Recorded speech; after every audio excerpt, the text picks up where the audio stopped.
Perhaps we need some outside universal threat to make us recognize this common bound. I occasionally think how quickly our differences worldwide would vanish if we were facing an alien threat from outside this world.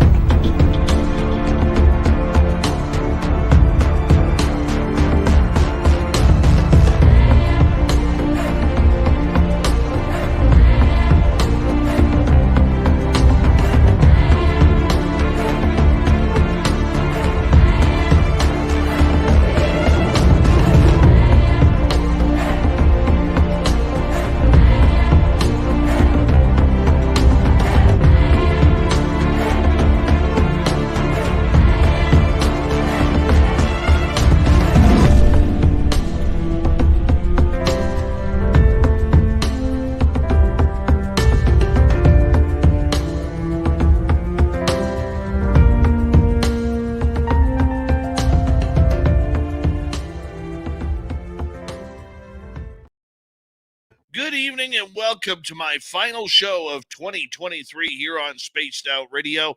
My name is Dave Scott, and we are going to have Grant Cameron joining us momentarily to take us through the year that was with ufology. Courtney Marcassani will be in a little bit later as well, but the main thing is we have all of you, including Race Fan in the gold medal position, Robert Lamoth taking home the silver, Dino Bravo with a nice bronze medal tonight, Attorney at Large, Michael Morris, Debster, Paula Foss, James Horn. We see your return here. Good to see you back. Stephanie Kenny Blankenship, Y2K and Road Flare, thank you for joining us. Big Dog, thank you for kicking off the super chat tonight. We'll see you in the replay. Very much appreciate your love and support. And we're going to hope that Grant makes it to Reno in 2024 as well. And Joanne, Dave Walters, Jennifer Patterson, good to see you. Desert Rat, Gizmo, Mama Catherine. Mwah! I love you, Mama Catherine. How you doing, my dear? Lee the Bee, Chris 716, Lightwalkers, Mr. Cowley, welcome back to the show. Oh, Mr. Cowley loves his Spaced Out Radio. Mr. Cowley will be signing autographs after the show. Line up to the left of the studio, if you don't mind, to the left of the studio. Kurt M., good to see you as we continue on with our roll call tonight. T-Bone, my man. Laura Lobbs, Jessica Davenport. Woo am I? How you doing? All right, continuing with our roll call here, let us say hello to number 17 in your program, starting at left wing from Stockholm, Sweden, Lars Jansson. He'd make a good Canuck. Good Canuck. Okay, Noble Patrick, Digger Dog, Brown Dwarf, good to see you all. Thank you for coming on in. Pam Harris, thank you for joining us. Dina Williams and Bar Madison. Thomas Rock, nice to have you all here.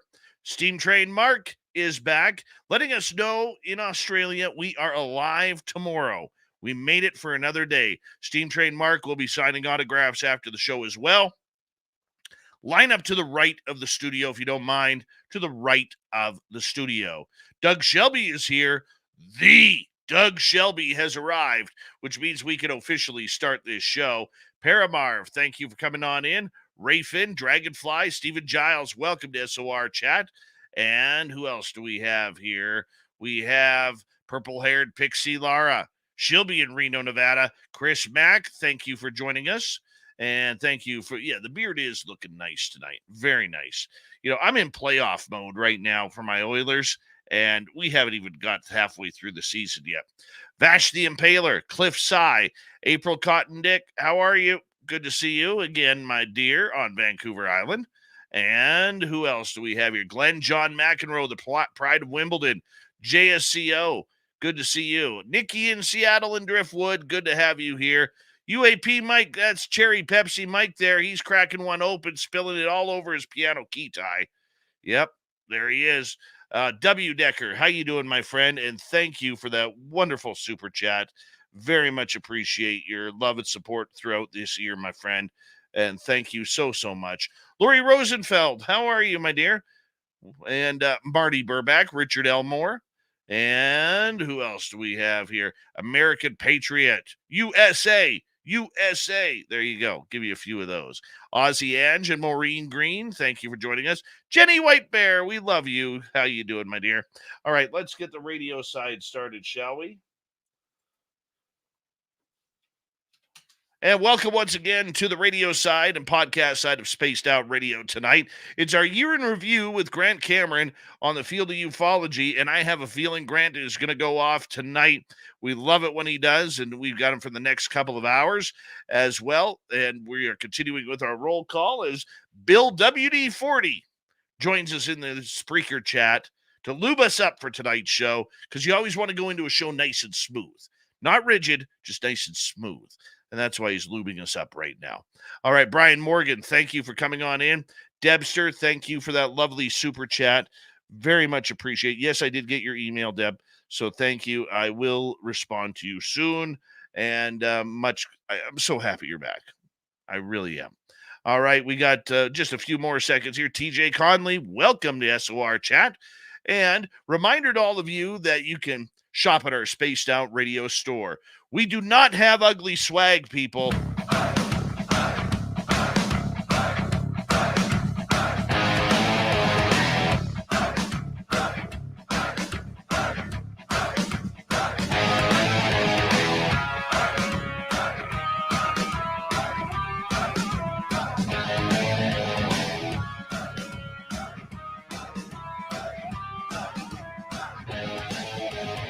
From the mountains of central British Columbia to you listening around the world, this, my friends, is Spaced Out Radio. I am your host, Dave Scott, sitting in the captain's chair of SOR headquarters. We welcome you to tonight's show on our terrestrial affiliates around North America, digitally on Odyssey Radio, TalkStream Live, and KPNL. All of our archives are free. Join us at youtube.com/Spaced Out Radio. Do old Davey the favor, hit that subscribe button. You can follow us on Twitter at Spaced Out Radio, Instagram at Spaced Out Radio Show, and on Patreon in the Space Travelers Club. Our website, spacedoutradio.com. We have a plethora of features for you. Rock out to Bumblefoot, read the news wire, check out our swag as well. Tonight's show is brought to you by Chive Charities. Help make the world 10% happier by visiting Chive Charities today. You can find them on our website.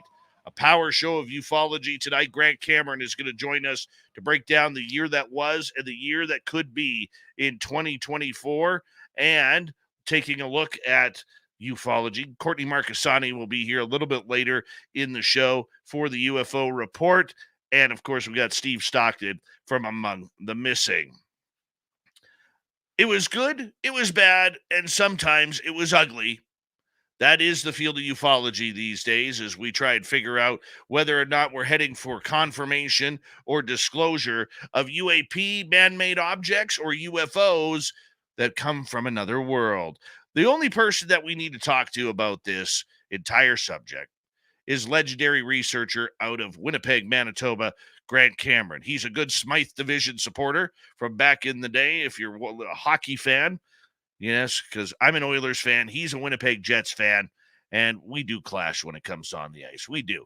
But nonetheless, he is a hero of mine. He is a mentor of mine, and he is somebody that when he speaks, I listen. Because it may sound weird, it may sound a little bit too aloof, but the one thing I know, when Grant Cameron goes down a path, he's going to follow it right to the end and then move on to the next. That's what real research is all about. Grant Cameron, welcome to Spaced Out Radio. Happy New Year to you, my friend. Thank you for being here again. Well, thank you for having me on. I really appreciate it. And lots to talk about, I guess. And welcome to Lori Rosenfield from Toronto. She's a Toronto Maple Leaf fan. So we got a couple of hockey fans here.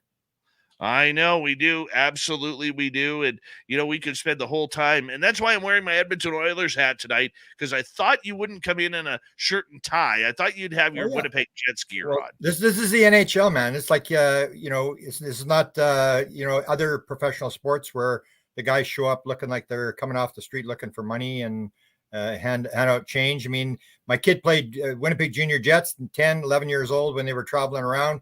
You didn't dare go to a game day without a tie on. So I showed up for your Last show of the year with my suit and tie on.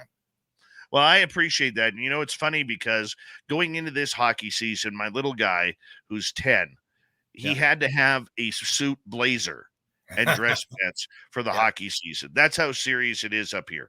When we go to a game, we go dressed up and putting on our Sunday's best in order to make it happen. But Grant, we could talk hockey all night. You know that, and I know that, but it is about UFOs, the good, bad, and the ugly of 2023.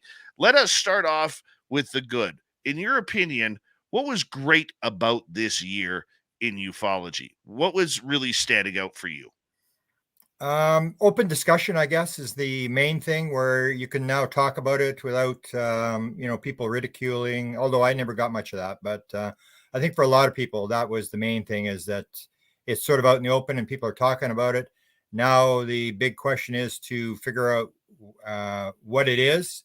And I think I have a bit of a different opinion than most people. And that I think would be the main thing. But that's since 2017, because I don't know when you got into it. I got into it in 1975, a long, long time ago. And I keep telling people, and I don't know if they really believe me, it's a different world. There's no way what was happening now was happening then. Completely different world. You didn't talk about it. I remember I always tell the story that the first book I tried to publish with my friend, who's actually now fighting for his life, the guy who was driving the car. When I tried to publish the first book, I remember the woman saying, "Mr. Cameron, you may believe in this kind of stuff. Count me among the unbelievers." And all it was stories of a small town in Manitoba. And she was the big publisher here, and she knew about this story. And that kind of stuff, I think, has toned down, so we can at least have discussions, civilized discussions, without having to put up with crazy skeptics and debunkers who haven't read a book and don't intend to read a book and think they have the answer to everything. Who really stood out for you in 2023? Well, I guess Gresh. I mean, there's no doubt that Gresh was the guy. He's whether he was set up to do this, I'm not sure. I remember we first heard about him in this event in Canada when we had Mellon and Elizondo and the boys, and they were going to do this thing for Larry Maguire and these 9 MPs from Canada. They were going to do this thing, and then they pulled out once they heard Canada was going to do a scientific investigation. They wanted us to do the military, scare people and separate them from their money and all this kind of stuff. And the Canadians just basically said, no, it's going to be a scientific investigation. But at one point, Larry Maguire's assistant, who you've dealt with numerous times, said, "Hey, can we get in contact with this guy, this Dave guy again?" And they said, Dave who? And they said, Dave from Colorado Springs. And that's Dave Gresh. So the Canadians actually had contact with this guy. They were pretty impressed with him. And so that was going back to August of 2022 when we first heard about him. So when the story broke, it said Dave, and I'm going, like, where does he live? And then he's a real estate agent in Colorado Springs. Like, hey, that's the same guy that we had heard about. So pretty impressive guy. I don't think anybody's going to try to knock him off the pedestal. He, again, shifted, almost like the 2017 thing, where you had this massive shift where everybody's saying, oh, it's garbage. I mean, you're just speculating, this kind of thing. And then suddenly the New York Times comes out and says it's for real. I think that Gresh was the same thing. It was not only is it real, but they've got bodies, they've got crafts, and all the rest of it is real. Now, again, it comes down to what Jim Semivan said: just because you got bodies and crafts doesn't mean you know what the hell is going on.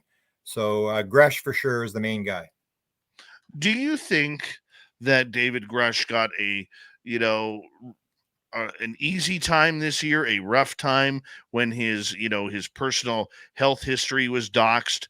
I mean, do you think that he received a very warm welcome or a very cold welcome to the community? Well, he got both. He got everybody cheering because he sort of moved the ball down the field. But of course, you're going to get people who play the skeptic, who realize that if you get a big story, I've always said that about skeptics, is what they're doing most of the time is they're playing off people's power. So, for example, if you can go after the president, or if you can go after Lou Elizondo or whatever, and if you can take them down or get into a debate with them, you get their power. And I think that's what it's about. So a lot of big names, skeptics, went after him the same as they went after the films from the Nimitz. And the whole thing is you put your name into the story. as if you're equal to the story, and then you argue it, and it's this rational, analytical, logical thing where I don't have to read a book, I don't have to know anything, I can logically out debate you, and we play these little word games and stuff like that. So I'm not surprised that he took some flack, but he had to know that it was, and it's the old deal is, what is it? What's the guy's name? Burchett said, when you start getting the shots, you're over the target, and that's basically what it is. So he was the guy to take down. It's like you and I mean, nobody has to take us down. We're not big players in the game, but if you suddenly break a big story and you're the big guy, you're gonna have all sorts of people coming after you, because they're not going after people who have 10 followers on Twitter. No, that is definitely true. And with David Grush and everything that he brought to the table, probably his most impactful statement out of everything that he said this year is that we have the craft and we have the pilots. And it amazed me how long it took the field of ufology and the mainstream media to actually jump on that sentence, which to me was the most important sentence of 2023 by anyone that we discussed with. What was your reaction when he said that? I didn't hear him till really late. It was only maybe a couple of months ago I first listened to his interview, and I thought he really impressed me with he especially his knowledge of classified world, where he would he didn't have to reach for words as to how things work and stuff like that. And I've done a lot of stuff on the White House and stuff like that, so I sort of understand all the terms they use for classified material and how it's broken down. So I was impressed with that.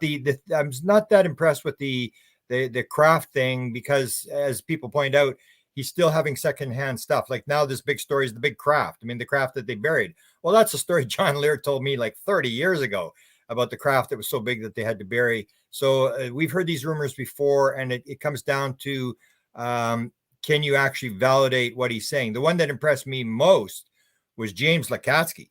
So like James Lakatsky is not a secondhand witness. And James Lakatsky, what amazed me is with the stuff that James Lakatsky said that everybody totally ignored. Like James Lakatsky said, we've got a craft and we've been inside it, and everybody ran with that story, and everybody forgot the whole rest of the story around that, where he said, I was in a meeting with a senator and an undersecretary, I guess, at the Pentagon. And nobody picked that up, that there was a senator in when they were discussing this craft. So this debate now is, oh, is this thing legal? It's illegal or whatever. And it's like, no, that had to have been Harry Reid. This is 2011. He said this happened. And Harry Reid was there. And this is what I sort of differ with other people, is I say that this thing is probably legal, it's definitely legal now, but that this was all set up by the government. That's how the people got the crafts. I kept asking, how did they get the crafts? And nobody's answered that question. They just sort of pretend it didn't happen. Oh, no, we don't have to worry about that. That's a critically important question. How did the contractors get the crafts?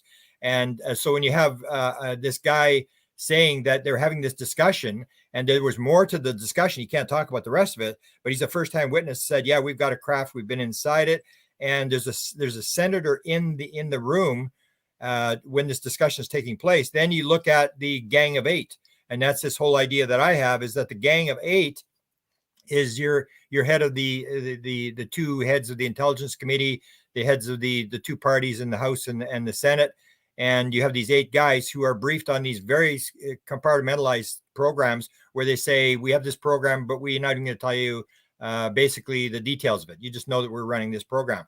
And the Gang of Eight, and Harry Reid was the head of the Senate.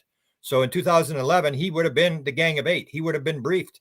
And the proof that this thing, to me, that it's legal, and that a lot of these people know they're playing stupid, that they really don't know about this, is the fact that Harry Reid in 2009 writes the letter. You remember the letter he writes to the Pentagon?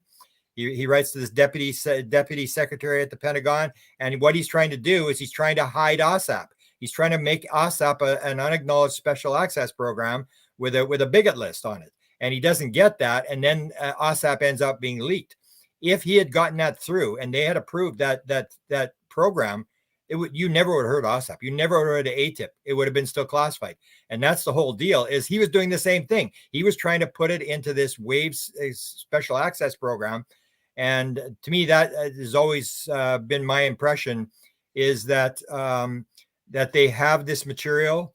As the Canadians said, and the Canadians, another thing that people ignore is the Canadian statement from 1950. What did Wilbur Smith say? He said, "I was told by American officials that flying saucers exist. It's the most highly classified subject in the United States." People keep forgetting that.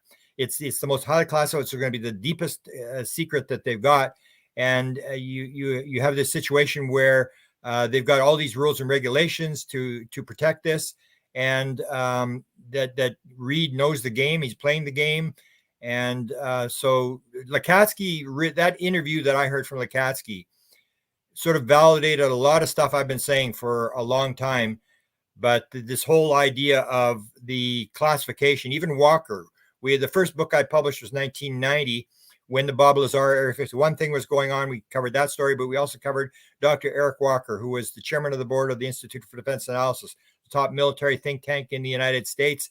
Very, very powerful guy, 14 honorary doctorate degrees, doing studies for President Eisenhower. And that's when he said to us, and I posted this numerous times and nobody's really replied to it on Twitter and Facebook recently. He said to us, "Why should we change the rules and regulations to satisfy your curiosity?" He said that in 1990. When he said that, I immediately thought, rules and regulations? There's rules and regulations? And that was 1990. He was already saying, we've got rules and regulations and we're not going to break them. He said, "You're just curious. Admit it. You're just curious. Why should we change the rules to satisfy your curiosity? Go and study something else. You're never going to learn the truth, so forget it." And he basically laid it out. And that's the bottom line, is that if you've got an $886 billion defense budget, or whatever it is, the real number is, you're going to have a lot of security, because a budget of that size is 3 times the Chinese budget. It's the Canadian budget is 25 billion. This is 886 billion. That's a lot of fear. It's a lot of guns. It's a lot of believing that you got enemies and stuff like that. And with that kind of budget, you're going to have extreme secrecy. You're going to have all levels of secrecy, every trying to hide something deeper. And that may be what they're doing right now, is they're trying to dig it deeper, put it into a deeper compartment where nobody can get it. I think you're absolutely correct on that. And, one of the things that we have to keep an eye on is how the government is moving in this direction, on whether or not we are moving towards a disclosure movement or whether we are moving towards more of a confirmation. But we can get to that a little bit later. The one thing that we did notice in 2023 was the lack of Lou Elizondo. He was tweeting the odd time, no interviews, no television appearances. He just stepped off the face of the map to farm in Wyoming. What was your thoughts of that? And do you see in 2024 a resurrection of Elizondo? Well, that's your impression, that he's farming? I never heard that one. This is the first time I heard that. No, I know he is. Well, that's it. Danny Sheehan's story was that he's running the ATIP version of the program for the Space Command. I mean, and that was coming from Danny Sheehan. He was his lawyer. Must be some truth to it. It's like, what does he do? I mean, if I think he was a GG-15, which is like $130,000 a year. You don't go from $130,000 a year to nothing, to a pension. And John Ramirez told me the same thing. He said he's getting instructions, and the same you listen to, whether it's Elizondo or you listen to Lakatsky, they'll always say this thing, "Oh, I can't talk about that." And so the question is, well, who's listening to him? Somebody's got to be listening to all his interviews. Somebody's got to know what's classified in this field and what's not classified, which means he's answering to somebody. And what they do, the way James Lakatsky explained it, and that's the way it works, is that if you want something done, you have to get it approved through this board. You have to get it approved that doesn't have classified material in it. And that's when you go back to Chase Brandon, who wrote the book in 2012 about the Christos Conundrum, the story of the CIA dealing with the Roswell. He said it was reviewed 8 times, I think. And they made all these changes. And he said, if you want a good read the book. If you want to learn something, read between the lines. And that's his whole idea. So Elizondo's doing that, and so is Lakatsky. When they said to him, when he said, we've got the craft, and we've been inside the craft, and then they said, what's inside the craft? And they cut him off, and he sort of indicated, he said, well, if I answered that, everything else in the book would seem primitive, which is where it goes. It's so complex. And the thing, he said, I have to write it down and get it approved. And I may be able to do that in the future. And the other thing that Lakatsky said, which was extremely important, he said, Colm Kelleher and I are experts at taking highly classified material and moving it down in levels. And that's the whole thing. So they have this program. And what I pointed out is, so you see the program, the Schumer rounds amendment. So it said it was going to run between 2024 or 2023, 2024, and 2030. And everybody said, well, why so many years? What stuff? And that's this gradual disclosure, which I've written 5 books on. They've always been doing this gradual disclosure. This was supposed to happen. I wrote it about in Managing Magic in 2017. I published it. And basically what I was told by Chris Bledsoe and other people was the big man, who was Jim Semivan, said, we're going to disclose this thing. High-level people are going to come forward. They're going to say UFOs exist, and we're going to push it out. And the story was that it was going to go from 2017, and it would finally be disclosed in total in 2025. But Hillary Clinton lost the election, and it all blew up in their face, and they had to go. And then they waited 10 months, and then To the Stars came out, and they didn't have the 3. I call them the 3 kings.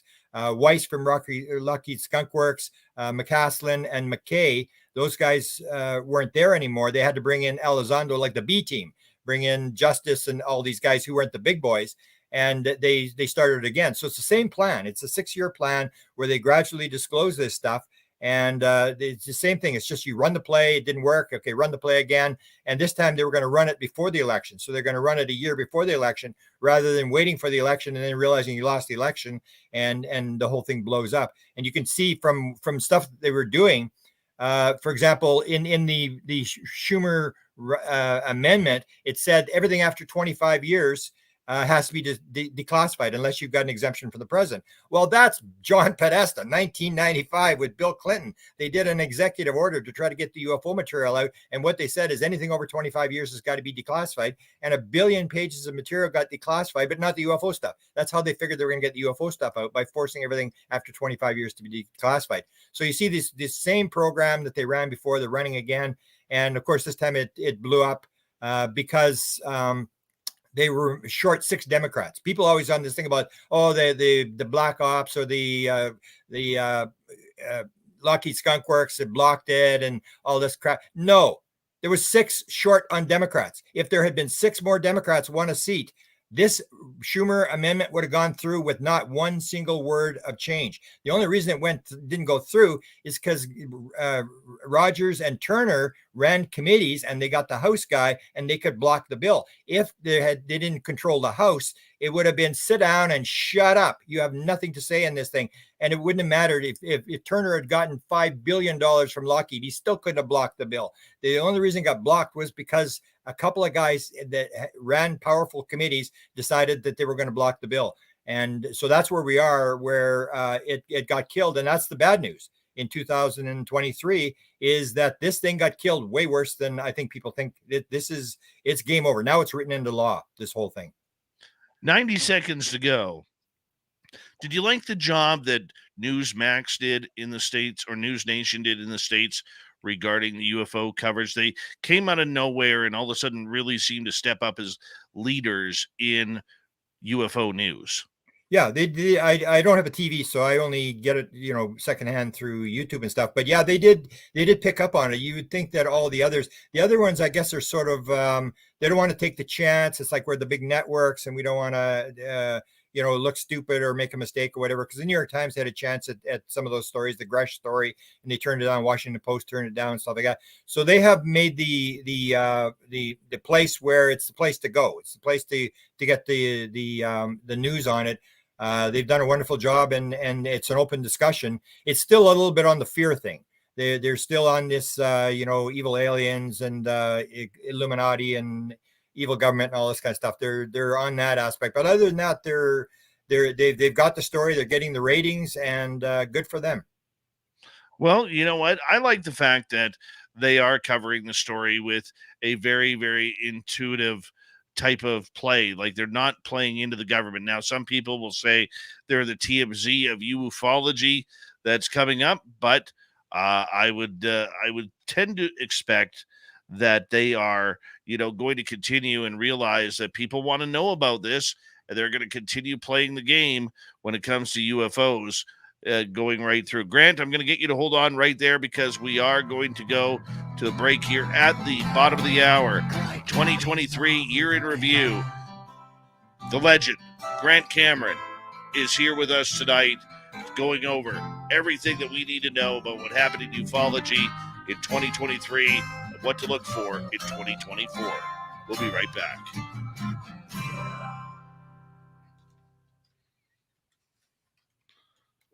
I got to give a shout out right now to Harvey Kraft, who is listening over on our LinkedIn side of the live show. And Grant, Harvey was the gentleman I had on the air the night Carl, the alien, showed up at my window. Wow. There you go. Yeah. And he remembers it all too well. All too well. So it's kind of cool to see Harvey in there. Maybe Carl will show up again. Hopefully. Hopefully.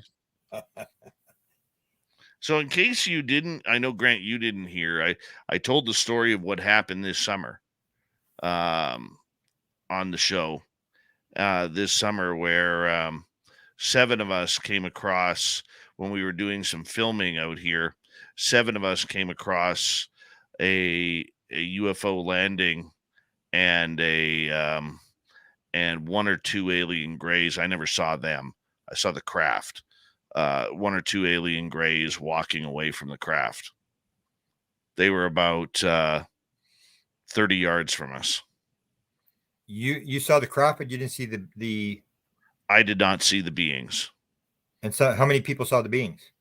4 others. Wow. Yeah, 2 grays. And 2 tall grays. And what do you think it was about? Near your place there in the forest there? Yes. They must have had a reason. Oh yeah.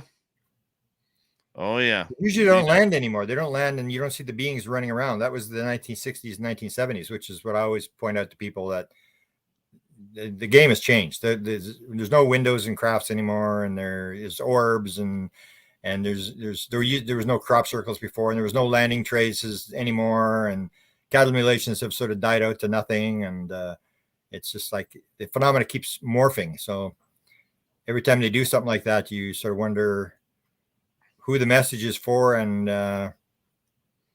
well, I can tell you, Grant, we may be going back in this summer. So if you're looking for a holiday, I'm never into the thing. I don't go to sky watches. I don't really want to see anything. And I saw some stuff in 75 pretty close, and I know you did. But I've never really been interested. In fact, the one time when it looked like I might get inside a portal, I thought, oh man, can I hand this off to somebody else? It didn't really interest me. It was sort of like, and I did have an experience that night, but it was like, and then they said, what do you think? And I go, I don't know. You saw what I saw in 75. It was like, yeah, it was okay. But it was like thinking to myself, that was garbage. What I saw, it was like flashing light over my head. It was like, yep. But I well, we felt these guys a few minutes beforehand, where we were how can I say, Samantha and I noticed. She was there. That's why. Yeah. Samantha was there. Yeah, that's why. Yeah. And we had noticed that we could feel energy running through the ground towards us. Oh yeah, there you go. Yeah, that was kind of cool. So you got your display. So you saw the craft, but you've seen a being before. I've seen the being before, yeah. But the craft was maybe 8 feet by 10 feet. It was real matte brown color turning into a bronze. Yeah. Not shiny at all. The sun was reflecting off the top part. So how did the thing leave? No idea. I moved with the group when they started watching the grays walk through one or two grays walk through the trees. I kind of went with them, couldn't see them. About 15 seconds later, I went back to where I had seen the craft, and the craft was gone. Oh, that's weird. Yeah. Wow. That's a theory of wow. It's like I'm writing a new book, and part of it I talk about the thing was any paranormal phenomena. The final answer to the thing is, wow, that was really weird. What is it? I have no clue what happened. It's nothing in paranormal phenomena ever gets solved. Nothing ever. Mm-hmm. It's like Yeah, we should give a shout out. Human Carl says Human Carl is here because Alien Carl isn't. We got 20 seconds. Big thank you to Big Dog, W Decker, Debster, Lori, Jennifer, Trot Dog, and Maddie for the super chats. We really appreciate the love and support. Don't forget to shop at our Spaced Out Radio store on our website. Hi, Mr. Catfish. No, there was no missing time, and it was daylight. Here we go with the second half hour.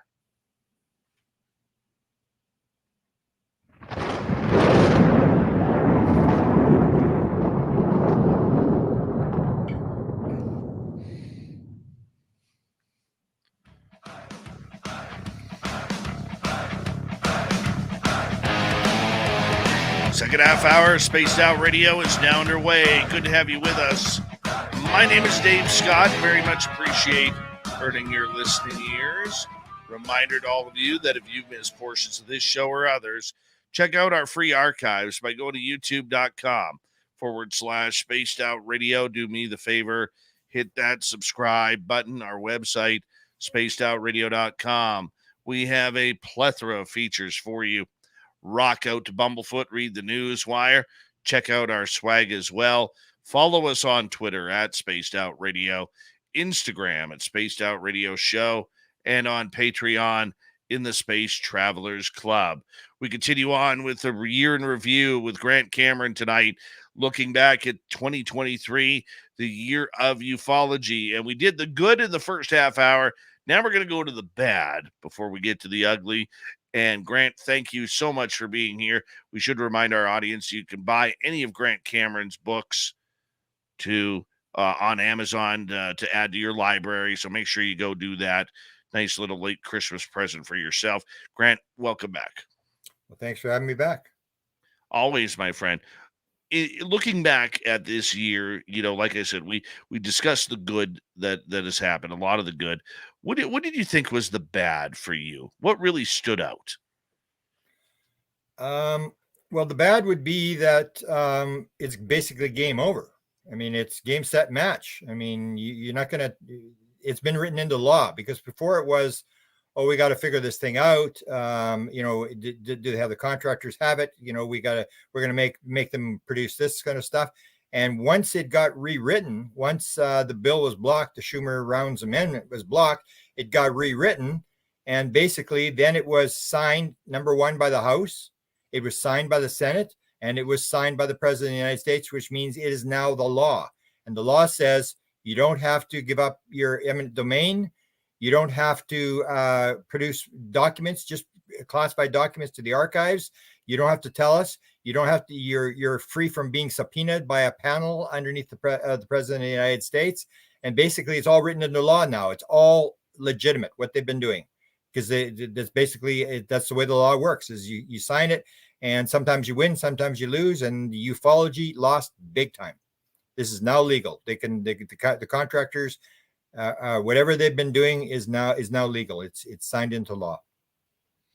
See, the big insult for me in 2023, and to, I believe, people around the world, was the BS report that NASA made. Standing up there looking and treating people like we're a bunch of fools. And they didn't even look into their own archives. They didn't look into their own film or their own publicity, that many people have in ufology, regarding Bill Nelson standing up there. We're going to find them UAPs, Well, and they come out with nothing. Well, in a way, I would agree with him. I would agree that what everybody's missing is the government parses words. You got to listen very carefully to what the government is saying.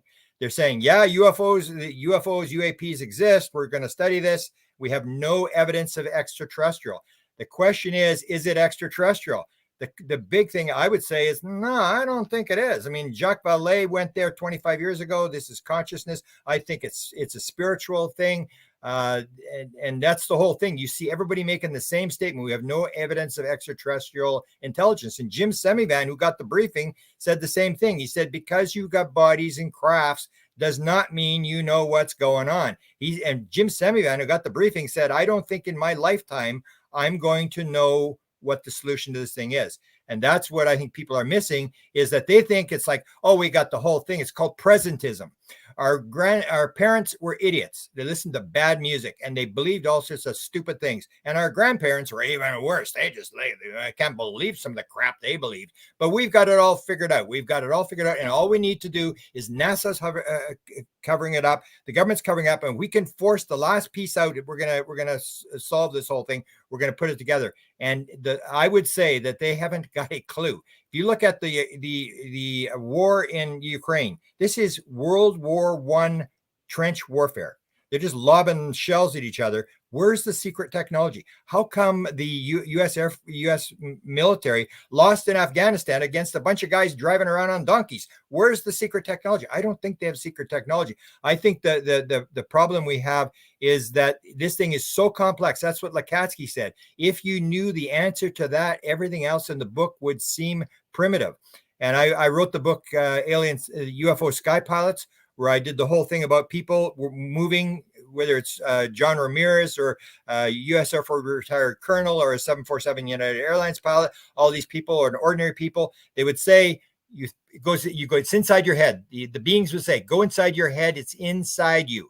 As soon as you can imagine where you want to go, just push the button or touch the panel or whatever it is, and the person would do it, and they would suddenly be there. There's no way we have that technology. Or if you listen to Danny Sheehan, who's doing the interviews for the Senate Intelligence Committee, he tells about the guy with the craft, where he goes inside the craft, and on the outside, it's like 30 feet across, and the inside, it's the size of a football stadium inside, and he's in there, and he gets disoriented, and he's all dizzy, and then he's in there for about 2 minutes, and he comes out and realizes he's been gone for 4 hours. There's no way we got that kind of technology. That's the whole thing, is we have this presentism thing. We've got it all figured out. We do not have it figured out. And they're being very careful in their words about this extraterrestrial thing. I would bet against it being extraterrestrial. I mean, there's a component. It's somebody else's technology. It's some sort of consciousness thing. But I always tell people, if you believe this is extraterrestrial, let's go back to 1896, the year we discovered radioactivity. There was all these crafts flying around, wooden crafts, and they said the St. Louis Post-Dispatch and the Washington Times both said Mars, coming from Mars. They're coming from Mars.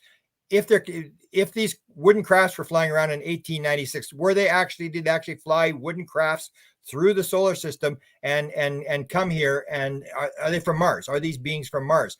We at that point, we believed it because there was canals on Mars, and it was all exciting to be with telescopes watching Mars.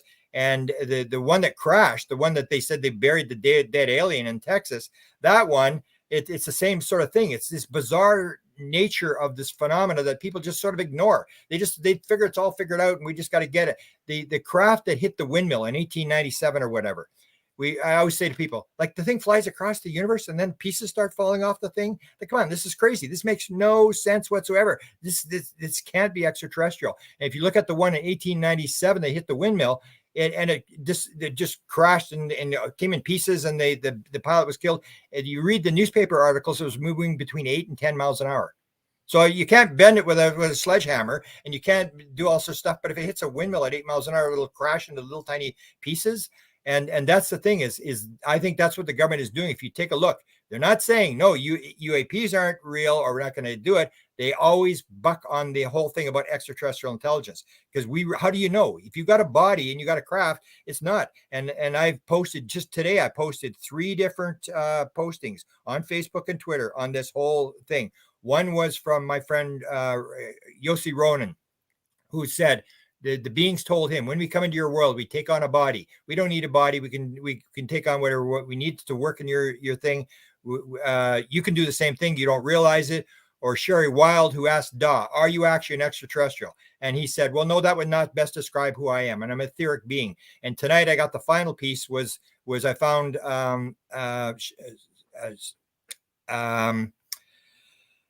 Susie Hansen, who does more on the grays than anybody. She's written these books, very, very detailed. And she said that they showed her their real body, and it's an etheric type body. It was like an energy type being, and that they said the same thing. When we come in, we can take on whatever shape, whatever form we want, and we don't really need it. We just do it because it's practical. And that's this whole thing, is we're making all these assumptions about what this is. And it started as Mars, and then the Canadian one, if you remember the Canadian, the opened Suffield, Alberta for this UFO AFA to land. AFA said, oh, we come from Uranus. Uranus is like 325 degrees below zero. And they said there's 500 million people on Uranus. That's what AFA said. And I remember the metallurgist out of Ottawa told me, he was living in Manitoba at the time, and he said, let me tell you something for sure, Grant. He said, I'll tell you what.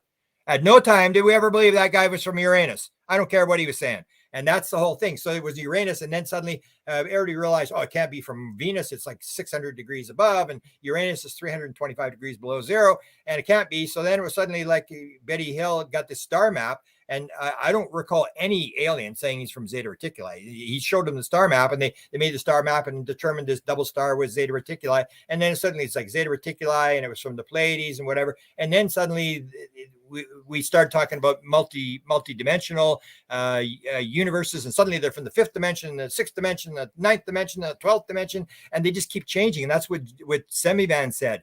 I posted this today. Semivan said this statement where they cajole you, they tease you, they lie to you, but you can never take them home to your family. That's not allowed. And that's the whole thing. It's always like paranormal phenomena. It's always one step beyond our reach. We'll never solve anything. And that's I think the mistake we're making is that the government has this. They're going to tell us exactly what it is. I don't think the government has a clue. There may be one or two people like Tim Taylor who have a sort of a notion what's going on.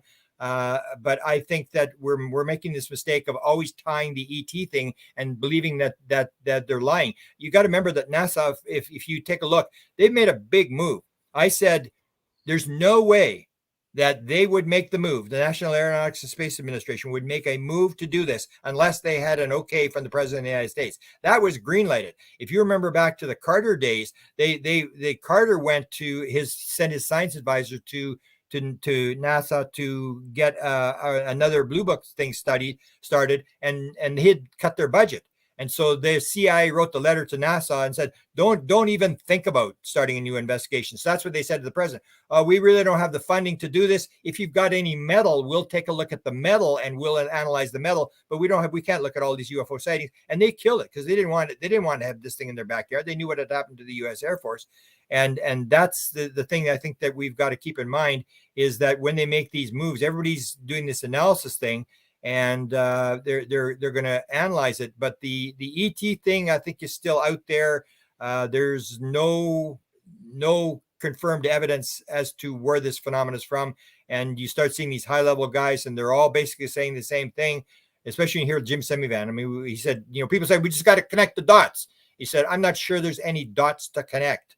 There does not appear to be any there. This appears to be some sort of consciousness outside the field of our present scientific knowledge. I think that's what it is that's part of what they're covering up, is they really don't know, and they don't want to put their cards on the table, because you put your cards on the table and tell the Russians and the Chinese what you're going to do, then you may give them the piece that they need to figure this thing out. So you got to hide your cards. And I bring up the even from 1989, the whole story that people have forgotten about Bob Lazar, that Bob Lazar was issued a gun. So we say, we want this exposed. We want to know where the crafts are. We want to know who's working on the crafts. And it's like this present thing. We're going to take their emails. We're going to put their addresses up, who's working on the crafts or whatever. And the reason they gave Bob Lazar a gun was because the story from EG&G was that the Russians were there, and the Russians were going to try to kidnap somebody from the UFO program to find out what they knew. So they were all issued guns to protect themselves from being kidnapped. We would have to issue everybody a gun if we expose all these people and all these programs. And that's where Walker is saying that this is national security, and we're not going to expose it just because people are curious and they want to know about whatever it is. I'm pretty sure they really don't have that much more than you and I as to what's going on. Yeah, it's real, and nobody's denied it. You see, Obama said that. Obama said, yeah, we have these things. We really don't know where they're from. They're all making the same sort of statement, is that we're working on it. And it is a very complex mystery. This is not some simple little thing where they're suddenly going to pull the crafts out and we got it. We do not have crafts that are the size of football stadiums inside that can go from here to star systems instantaneously. We don't have that technology. I just don't believe we have that.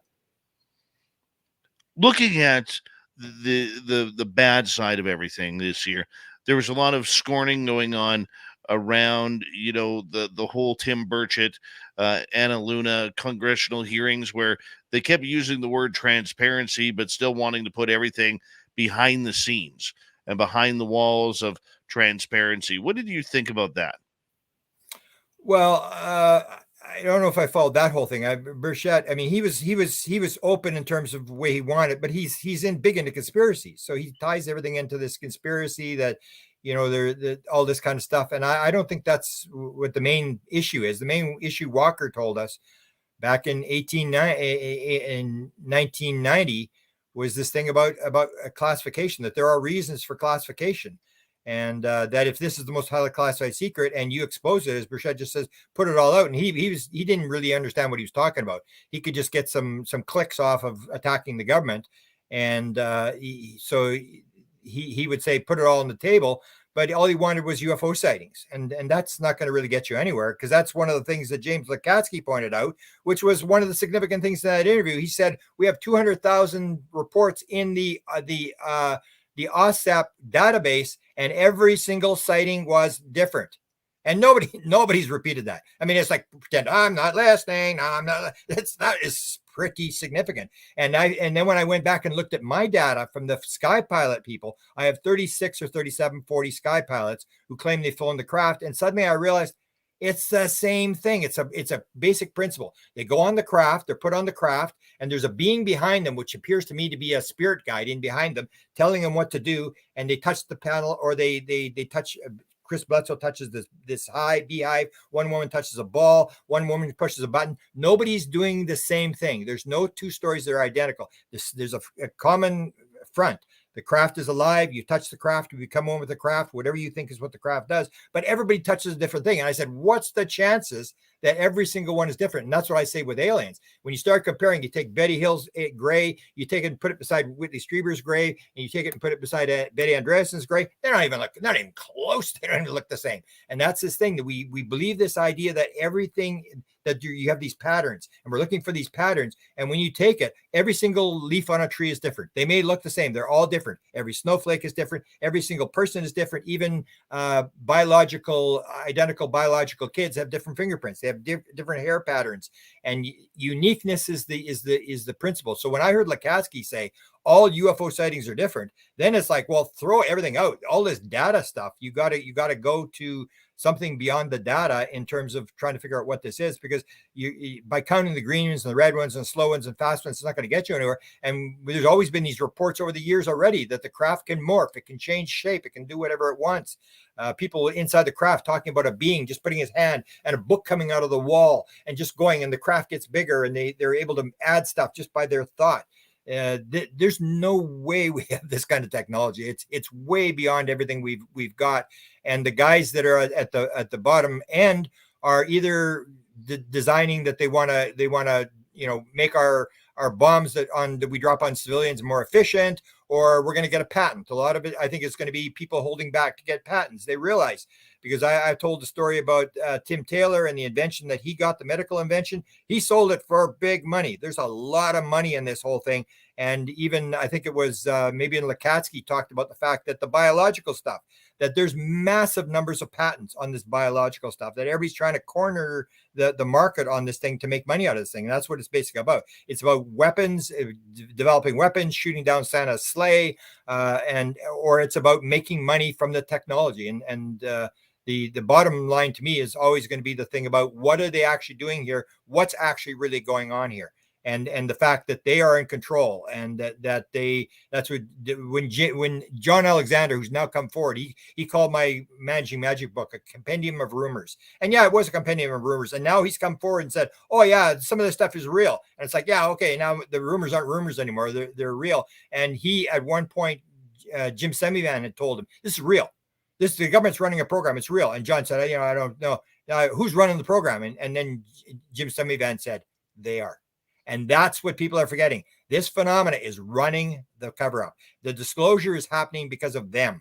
They have lights on their craft so you can see them. They're putting down crop circles. They're putting down cattle mutilations. They're doing all sorts of weird apport stuff. They're doing all sorts of, like in your appearance, where they appear and then they sort of disappear and you're sitting there scratching your head. And I gave that lecture when I was at your place, that thing of the theory of wow. Yes. All they want you to do is just go, wow, what the heck is going on? And they shatter naive reality. The world is not the way we think it is. It's not simple. There's not going to be a simple answer to this thing. And it's like anything else in reality. The more you look at it, the more complex it gets. And science does not explain anything. It only describes things. And the example I use now is the idea of the simplest cell, the amoeba. One cell, simplest cell. It has 12 quadrillion atoms in it. It has 12 with 18 zeros after it, and it has up to 670 billion base pairs. The human body only has 3 billion base pairs. And we have this idea, oh, it's just a cell, it just divides. It's like, well, you think that there's 12 quadrillion atoms all appear out of nowhere, just sort of appear, and they all go with a three-dimensional spot, and form this thing and put 670 billion base pairs in the proper order without any mistakes. This is just happening. That's the thing. Science is not really explaining anything. It's just describing. And that's what we're doing in the UFO phenomena. And that's what it's going to be. There's never going to be the disclosure. Once you get to one step, you're going to realize it's more complex than that. And another one and another one. And the only disclosure we're going to get is when the phenomena discloses things to us, and it's giving us these hints as to what's going on, these little breadcrumbs. And the idea is to get you curious and to follow it, to go, as Mike Clellan talks about, from symbol to symbol, on the symbols on the door. It's the door that's important, not the symbol. It's not the UFO. It's the door. It's attached to a door. And you get to the door and you go, hey, I wonder what's behind the door. And you open up the door and you go, oh, there's this vast unexplored universe. That's what's going on. The disclosure is going to come from the phenomena. It's going to reveal, but it's as Jim Semivan said, you never get to take it home. It doesn't allow that. You're never going to get to the bottom. They don't want that. They want you to continue to reach. It's about the process. It's not about the conclusion. We live in America where we want everything yesterday. Just give us the answer, disclose it to us, tell us what's going on, and then we're going to make some money. We're going to have free energy and all this kind of nonsense. And that's not what's going to happen. It's way beyond anybody's understanding, and it's the phenomena that will disclose as we go along. Scientists in this field, and I'm going to quote Rich Hoffman here, basically saying they don't want experiencers in the way. They want to be able to concentrate on science and the phenomenon. As we got about 2 minutes to go, Grant, how important is it to keep the experiencer in the game? Well, science is the same thing. It's the same thing as the patent thing. We want to get control of this, and we're going to make the rules. We're going to make the rules. It has to be physical. It has to be measurable. So I bring the big debate. We want it measurable, and you think you explain it. So we got the big debate. There was the big debate about evolution, but there was a second big debate that everybody sort of forgets about. And that was 1920. And the debate was between Shapley and a guy by the name of Curtis. And the debate was, and they had the biggest equipment, the most powerful measuring equipment there was, the Harvard astronomy telescope. And so Shapley, who ran the observatory for the Harvard University, said there was only one galaxy. And he maintained there's only one galaxy. And Curtis was saying, no, there's this galaxy here, Andromeda. And he said, no, that's a gas cloud inside the Milky Way. There is only one galaxy. And Curtis said, no, there's more than one galaxy, but we're at the center of this galaxy. So they were both wrong. They had all this measurement. And that's what the science wants to do. It wants to, first of all, say it's got to be physical. You got to be able to measure it. And we're going to control this sort of thing. That doesn't work anymore, because this phenomena, I will say, it is going to be a spiritual type phenomena, and you're going to end up with nothing. Almost like the idea that Donald Hoffman said, that everything is an icon. You never get to touch reality. There's an icon in the way all the time. All you're seeing is symbols of actual reality, that it just gets there. And actual reality is going to be non-local, and it's going to be basically invisible, and you're never going to be able to see it. We're always steps away from actual reality, and we're just interpreting this stuff, and we're describing Moses opening the Red Sea, and it's like, fantastic, you described it, now explain the trick. They're not going to explain the trick. They're just describing what's going on, colors, shapes, whatever, and they want budgets and they want money and stuff like that. And I think science is they're out of their league. And unless they've studied this, just because you got a PhD in chemistry or biology or physics, that doesn't give you. I remember arguing with the head of the dean of plant science at the University of Manitoba. He used to argue with me. I used to be a bartender there, and he used to argue with me all the time. And at one point I said, hey, you're a plant scientist. You know about roses. What do you know about UFOs? And he said, oh, nothing. I said, thank you. And that's the whole thing. Grant, we got you for another hour here on Spaced Out Radio. It's always a fun time with Grant Cameron looking over the year that was in ufology 2023. We've done the good, we've done the bad. Is there an ugly side to this?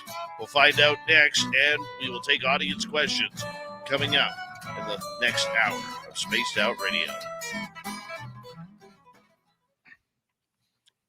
All right, boss, we got about 6 minutes. I'm going to put you in the green room and take a break here, okay? Okay, I'm going to get rid of my suit here. I'm going to get all right. Yeah, bring that jet stuff out. Be right back, guys.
All right.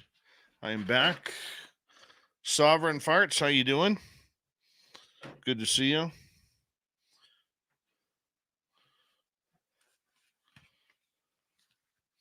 And let's bring Grant back here. The Grantster.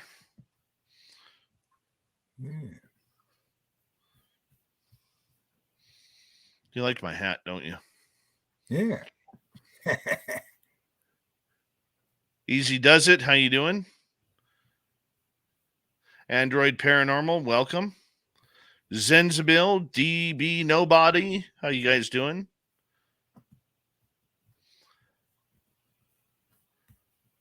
If you're new here listening in, don't forget to hit subscribe, ring that bell.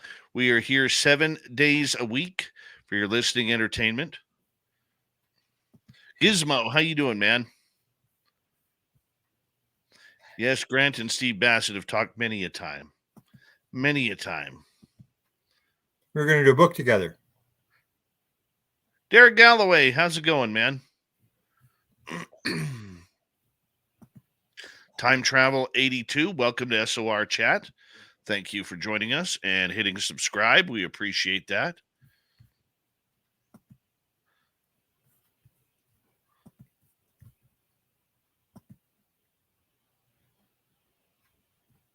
So what do you think of the world? Are you watching the World Juniors, Grant? Not really. I don't have a TV. So my buddy is in the hospital. So when he's in intensive care, they got big TVs. I watch a little bit there, but no, it's a bit different. My mother hockey was on all the time. And so I'm busy writing books. That's all I do now. Until you move to the West Coast. Yeah. Yeah. My kid's big into hockey. He's got his little kid, but he's only supposed to be born last week. He's a couple months premature, but he's got his 2 to 3 hockey sticks already, and he's got his jet outfit and good. My grandson, the moment he was born, the first thing I did was go to Sport Check to buy skates. There you go. Yeah. There's a size 5 skate sitting waiting for him to grow into right now. All right. Thank you to Big Dog, W. Decker, Debster, Lori, Jennifer, Trot Dog, Maddie ×2, T-Bone, and Louie for the super chats. Here we go with the second hour, everybody.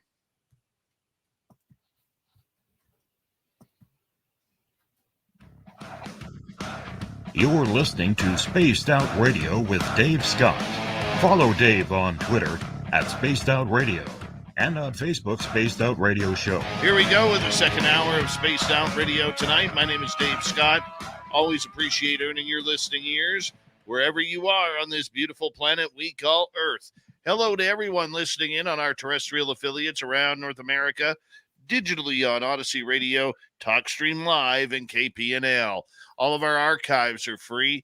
Join us at youtube.com/Spaced Out Radio. Do old Davey the favor, hit that subscribe button. The Desert Clam has set the password for tonight in the SOR Space Travelers Club.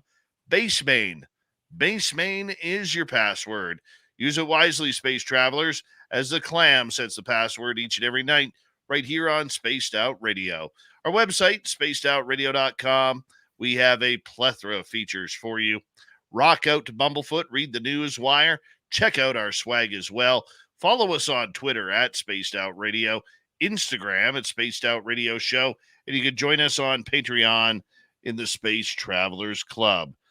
We got Grant Cameron for the next hour, breaking down the good, the bad, and the ugly in the UFO world as we take a look back at 2023 and in the future, 2024. Let's start with the ugly. Could we call everything that happened with Arrow and Sean Kirkpatrick maybe the uglier side of ufology this year? No, I'm not sure. I've heard different people want to pick on him, blame him.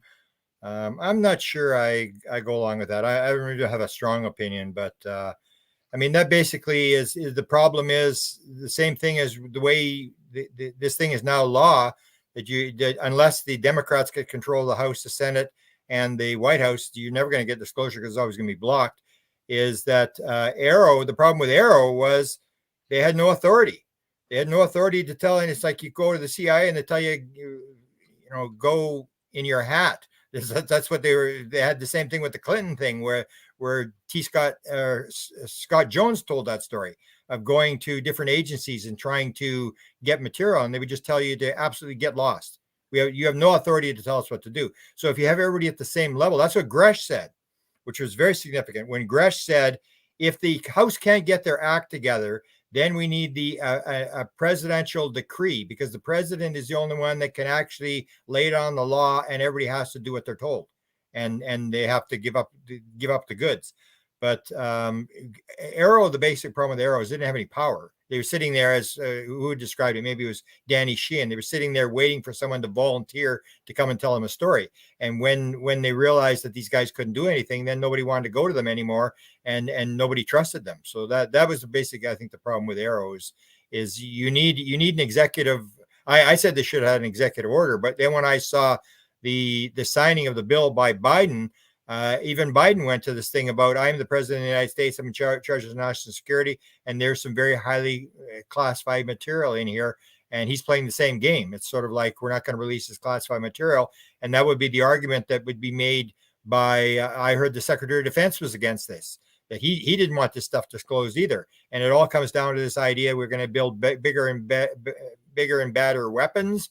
And that I say would be the ugliest part to me, is that this thing is controlled by the armed services and the intelligence committee, which means all this is going to do is make weapons to more efficiently kill civilians on the other end. And people say you're not going to kill civilians. If you have a rocket like Danny Sheehan is talking about, this hypersonic rockets they're all working on to get, so the rocket gets to Russia or China in 2 minutes, you're not going to drop that and have it land and just kill the soldiers. It's going to kill a lot of people. And that's the part that's the ugly part to me, is this still is being turned into weapons. It's being based on fear, and that's how it works. Because if you go back to the days of Leslie Kean and John Podesta, they were trying to get money as well, and they got laughed at because they said it was a threat to airline traffic.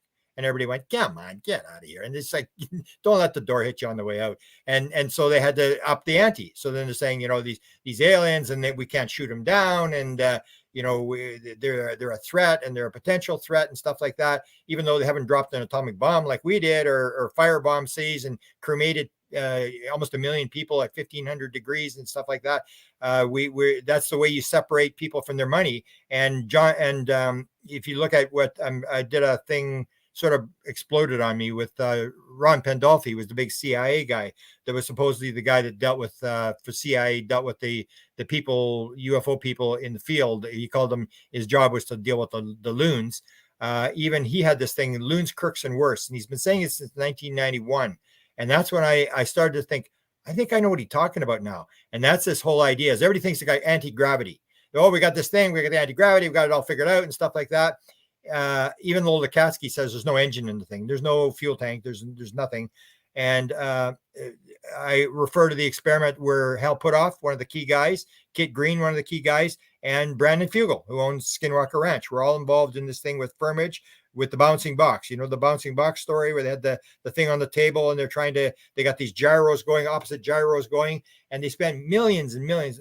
Firmage spent all his money on this thing, and they're trying to they had a crane, they had a thing holding it up with a hook, and they were trying to see if the gravity would reduce. And the thing is bouncing, they couldn't get off the table. And so the whole point was, if they can't get this box 1 inch off the table, and this helped Puthoff and Kit Green, all the top guys, so they can't get it 1 inch off the table, you ain't got no technology. I mean, you can tell me all the stories, you're flying to other star systems or whatever, you can't get this thing off the table. And that's where Ron Pandolfi would say, loons, crooks, and worse. And I started to think, maybe that's what he's talking about. Because I've always said the story that when I looked at anti-gravity, and I've worked on this for many years, every time I went down the anti-gravity road and all that kind of stuff, it didn't go anywhere. It just hit a dead end. But every time I went after portals, it went somewhere. It was like, holy cow, maybe they got this portal thing. And there's some pretty strong evidence that this mind thing, that it's all going to be mind. It's all going to be this consciousness stuff.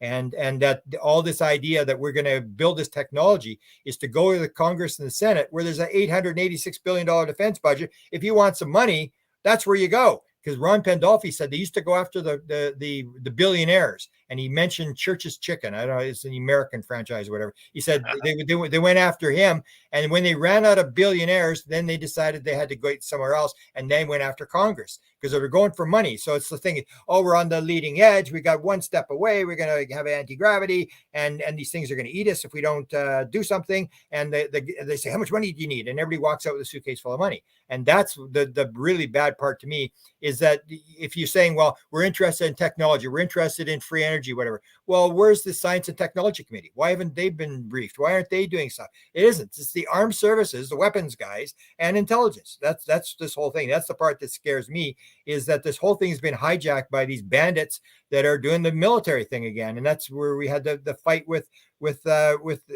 Mellon, when Mellon says that's the poison pill. As soon as he got the definite word that the Canadians were going to do a scientific investigation on UFOs, then he said, that's the poison pill, I'm gone.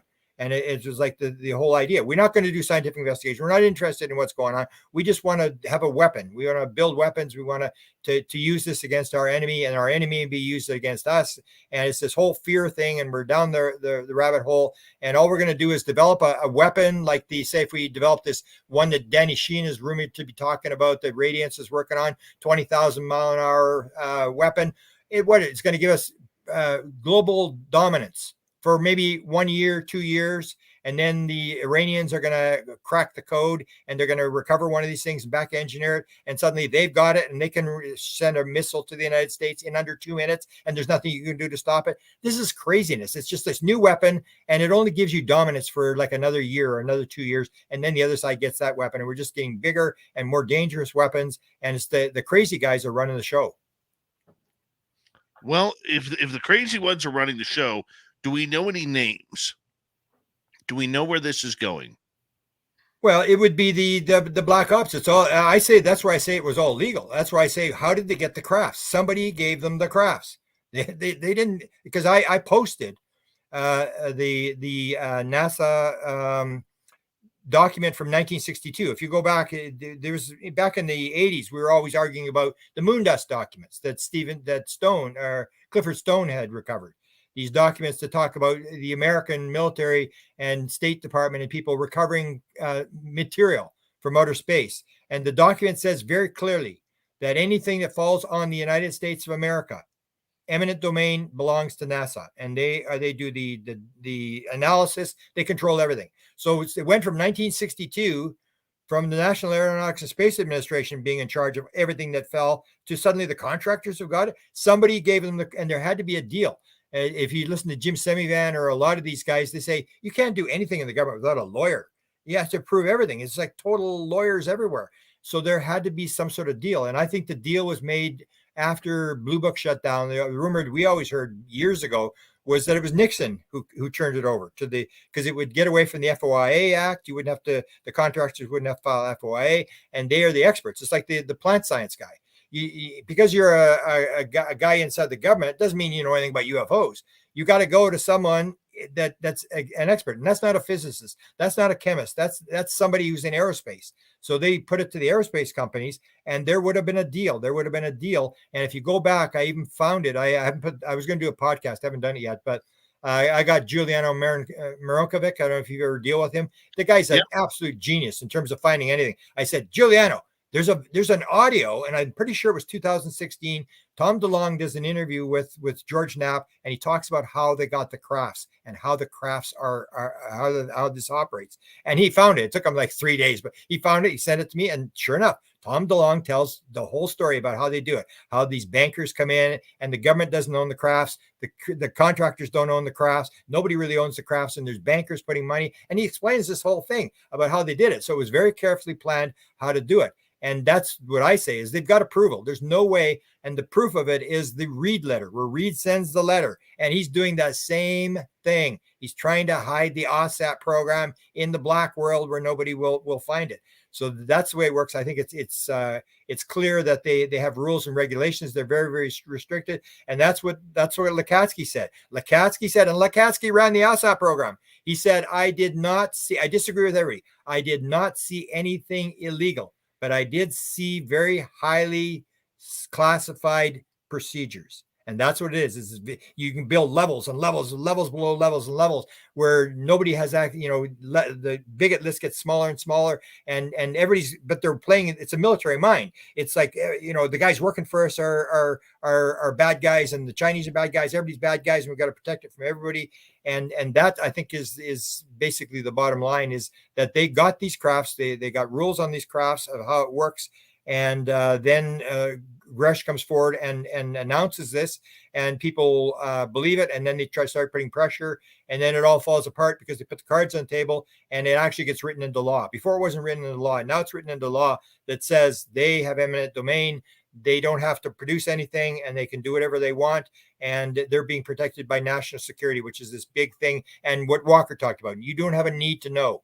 That's supposedly what Carter was told by Bush when he asked for the files for the people. You don't have a need to know. Curiosity is not sufficient need to know. And it plays this game of we're the guys that are in control of this. You, Dave, you and I are just little guys. Shut up and pay your taxes. The corporations have taken control, and they're going to run. They're going to take the ship and run with it.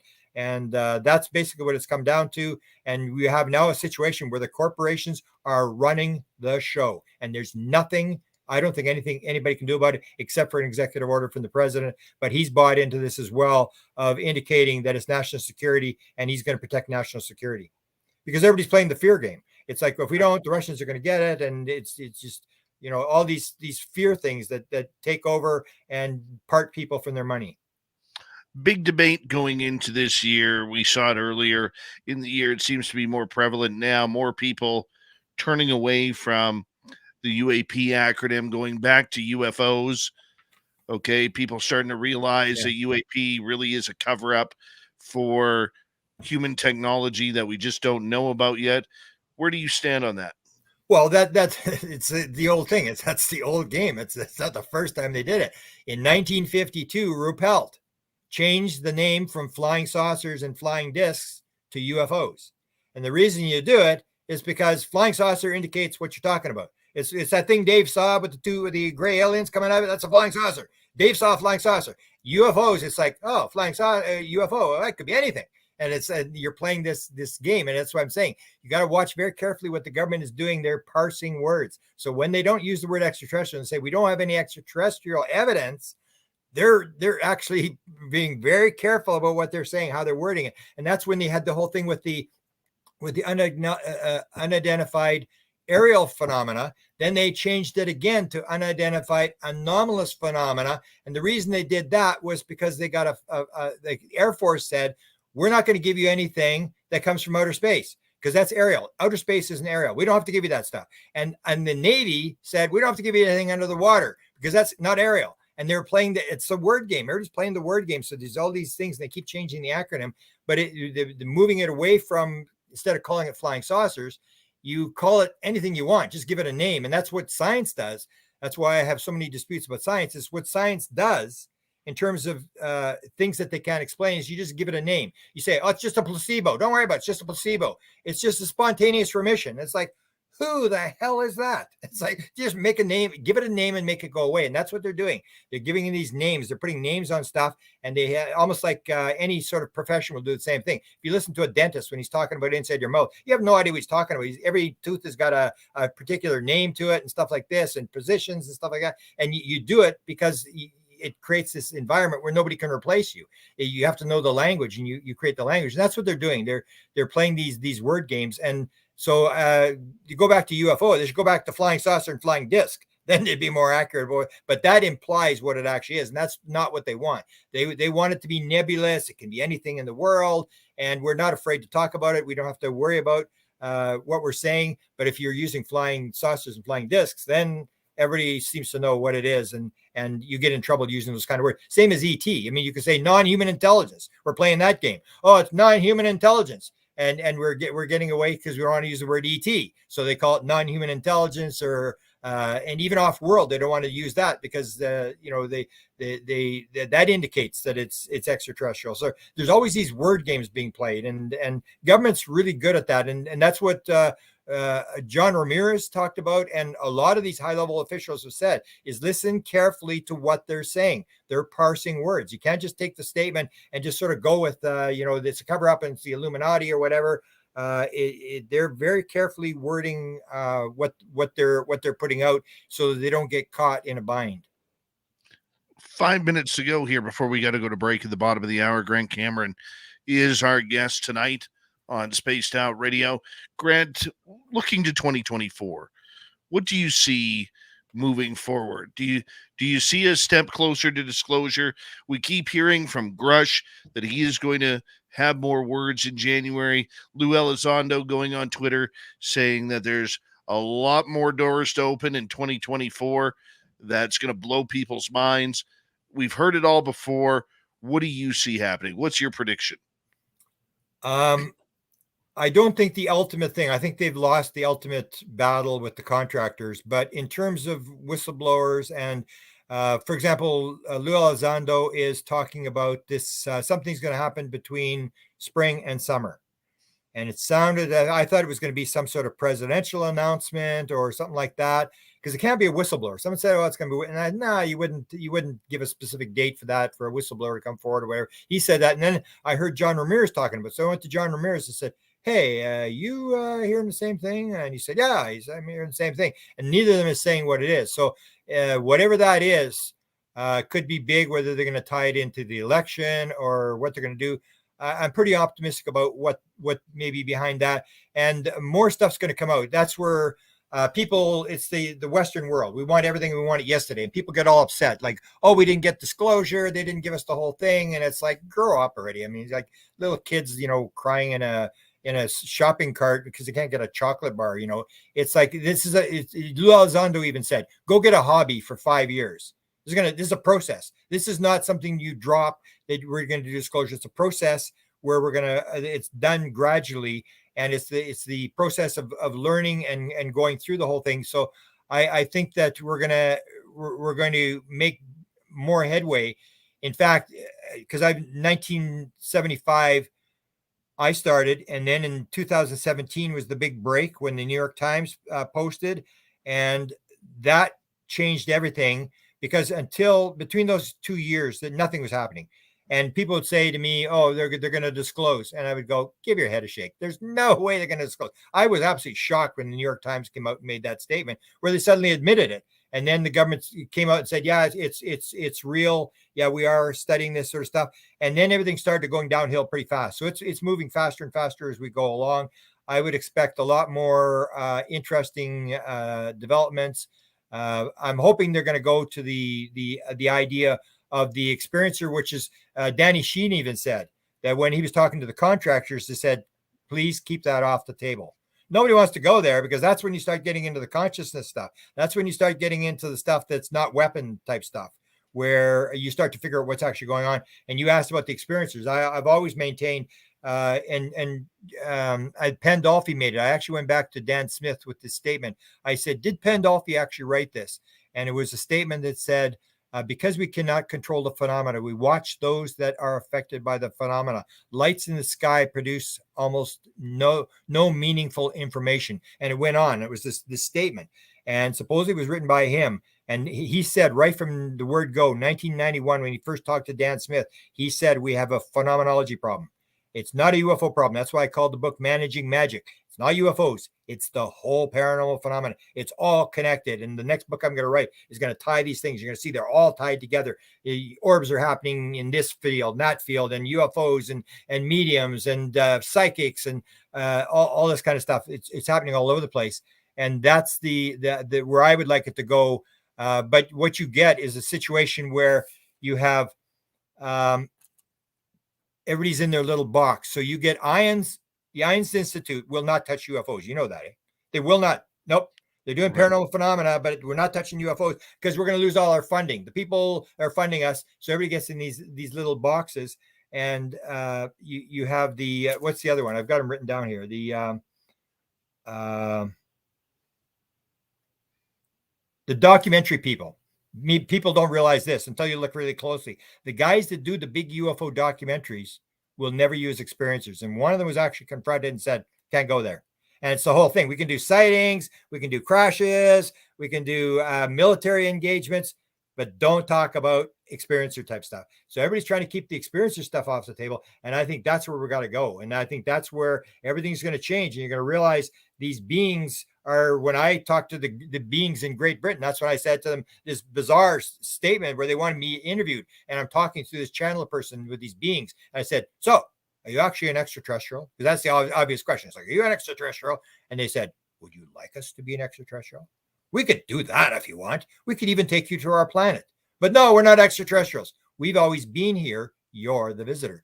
And that's where the thing has shifted, is that what Jacques Vallée saying, what Chris Bledsoe saying, what I'm saying, a lot more and more people are saying, is this phenomenon has always been here. It's just something that we haven't been able to pick up until our vibration raised or whatever happened, that they came in and lowered their vibration to engage us at this time. That it's always been here. It was fairies, and then it was wooden ships, and then it was Foo Fighters, and it was Green Fireball, and it just keeps changing. And we're at where, Grant? We're near the beginning of the end.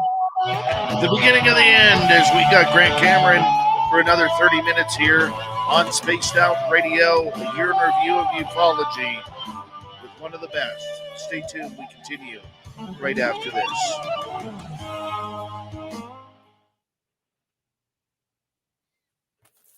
I can't even read my own writing here. Shit.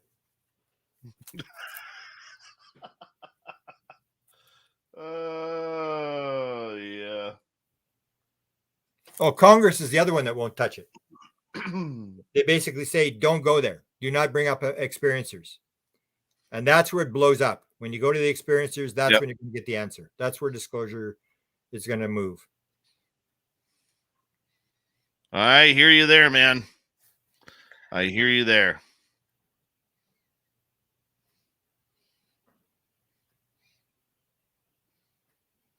And experiencers don't pay. If you take a look when you do consciousness or stuff like that at Consciousness Life Expo, you get like 35, 40 people. And if you're doing some weird fear thing, you got like 600 people. So if they're not into the experiencer game, why the high price for protection of Chris Bledsoe? High protection price? I've never heard that. Well, I mean, just he's got everybody on speed dial, right?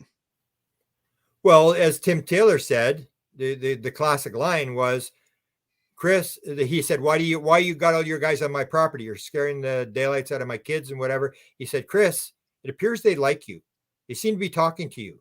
They don't like us. They're not talking to us. So we've come to find out, what are they telling you? That's what Ron Pandolfi said. Because we cannot control the phenomena, we watch those that the phenomena affects. So they're doing it in behind the scenes. Or as Betty Andreas' husband said to me, hey, like they're in my computer. Like, what are they doing? And he's all mad. And I said, hey, has your wife got diagrams of the craft? I heard she has diagrams of the propulsion system. He said, yeah, you want to see that? I said, well, if she's got diagrams, are you surprised they're in your computer? It's like, of course they're going to watch you. That's where the answers are, but they do it indirectly behind the scenes. The guys like Tim Taylor know about these. He's the one that introduced me to a big giant experiencer that lived in Manitoba. He said, you want to talk to her? And he was following all sorts, not just Chris Bledsoe, he's following all sorts of experiencers. The one woman who wasn't home, but the second woman, I've known her since 2013 when Tim Taylor introduced me to her. So he's watching these experiencers, and there are people who are following the experiences, but the government doesn't, because they're into weapons and they're into fear and all this kind of stuff. And we don't want to go where the answers are. We want to just, or the same with the guys doing the documentaries, just, do crash stories and sighting stories. And I can maybe describe, I mean, I say that the situation now is I looked up the whole fact where you've got, a 2-year-old child has a attention span between 4 and 6 minutes. Somebody on the internet, look it up, 8.25 seconds. And so what you're doing is you have people who are just flipping. They're not really paying any attention whatsoever. And they want just a story. They want what's the next UFO video? What's the next story? And they're just flipping from story to story to story. And that's what Walker said to us. He said, hey, when you figure it out, what are you going to do with it then? It's like when you're the dog chasing the car. What are you going to do when you catch the car? And basically that's the whole thing. Everybody's just going to go, oh, okay, and then flip off to the next story. Nobody's going to do anything. They're just going to say, oh yeah, okay, you know, and people aren't really paying attention. It's curiosity, which was proved by the guy who ran against Turner. When I went there, everybody says, oh, the UFO community is all upset. And I did that, Michael Harbaugh, and I did the interview with him, and I promoted his demonstration in front of Turner's office. He got 6 people. He got really no donations from the UFO community, nothing. And so the UFO community interest is 6 miles wide and a quarter of an inch deep. There's no support whatsoever. Everybody's just they're just curious. The same as Walker said, all people are is curious. They really don't care about what's going on. They just want to hear a good story. Hey, to our audience in our YouTube chat, I just had a little bit of a dropout there, as you probably noticed. I lost all of the questions for Grant that you have. I apologize. I am going to ask you to rewrite them in the chat room, and in the next half hour, I will try and get them over to Grant. So if you could, I'd appreciate that. And Grant, we'll get you to answer this question when we come. Shit. So somebody knows something here. You're not supposed to know their names here. Like, what's going on? Well, that's old Meaty Toes right there. Old Meaty Toes. I wonder how he knew the name. Because she doesn't like to have her name out there. Anyway, I could talk a little bit about that. Was the one he introduced me. She lived in Steinbach, Manitoba. And I said, hey, that's outside my city. And she's got a really wild story. I think I've got a video that she may allow me to publish, but she's that's your mother's hometown. Is that your mother's hometown? Yeah. Yeah. It happened just south of town. It was just 5 years old, and she's got predictions, and Tim gave her a book, and she was writing down everything, all the predictions. And hold on, Grant, here we go.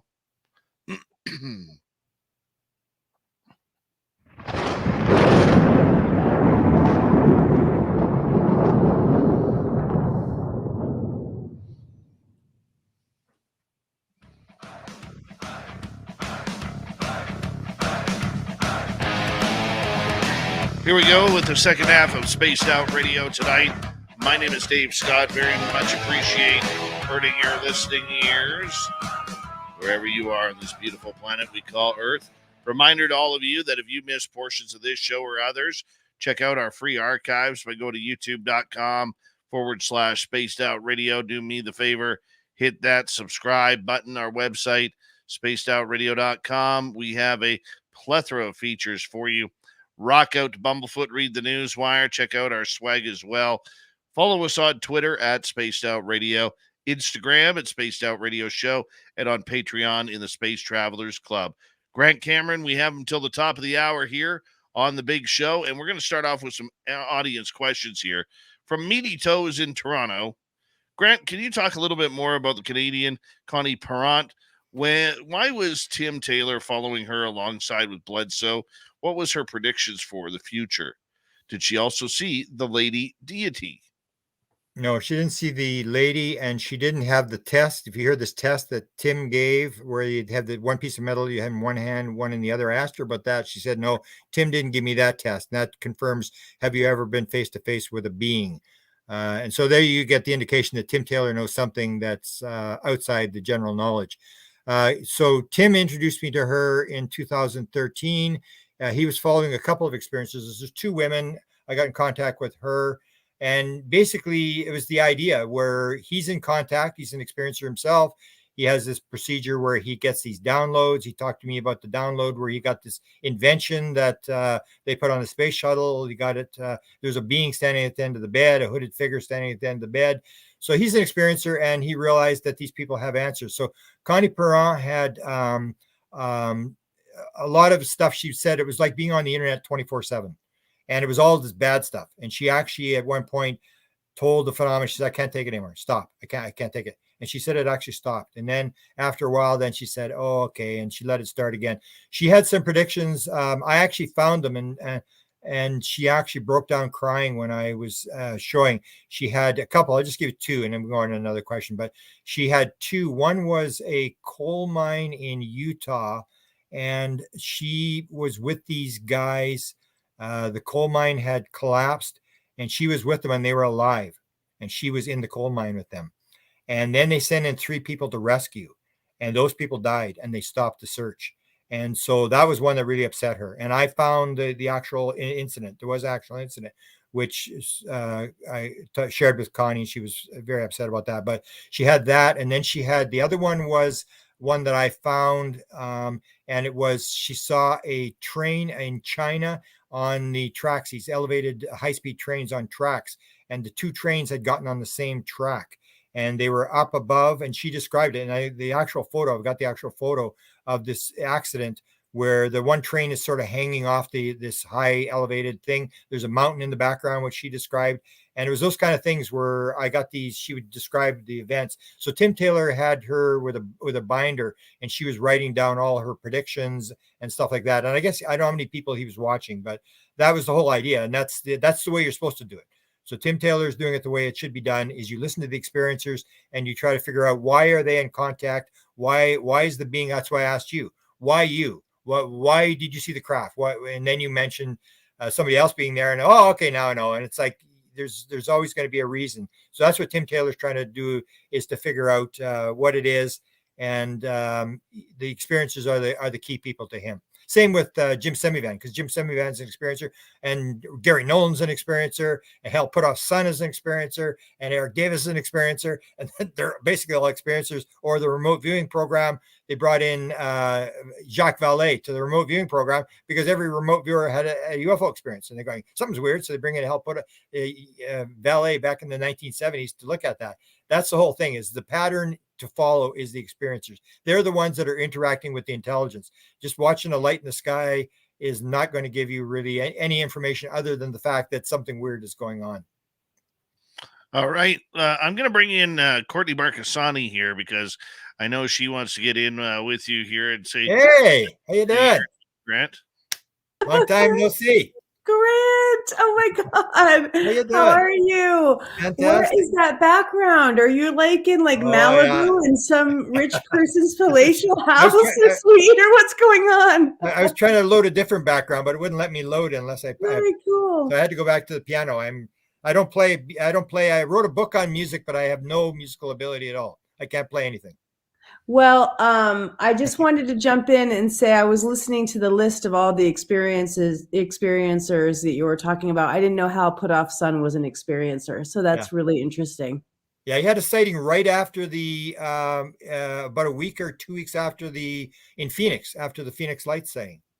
Oh, seriously? And there's a rumor that Hal Puthoff is an experiencer. Phoenix Lights. Oh my God, I didn't know that. And there's a rumor that Hal Puthoff's an experiencer too, but I've never heard that confirmed that he's. Well, I mentioned this on Dave's program a couple times now, but at the Soul Symposium, you'll find this interesting, and I'm sure it's a fact that you probably knew a long time ago, but I didn't. Leslie Keene was interviewing him, and she was asking him about this litmus test they did with people who were in the special access programs, and they gave them surveys, and they were like +9, -9 about disclosure in these specific topics and suggested topics, and if disclosure happened. And Hal Puthoff answered it and said he was so surprised that all the surveys were overwhelmingly negative, and this was back in 2004.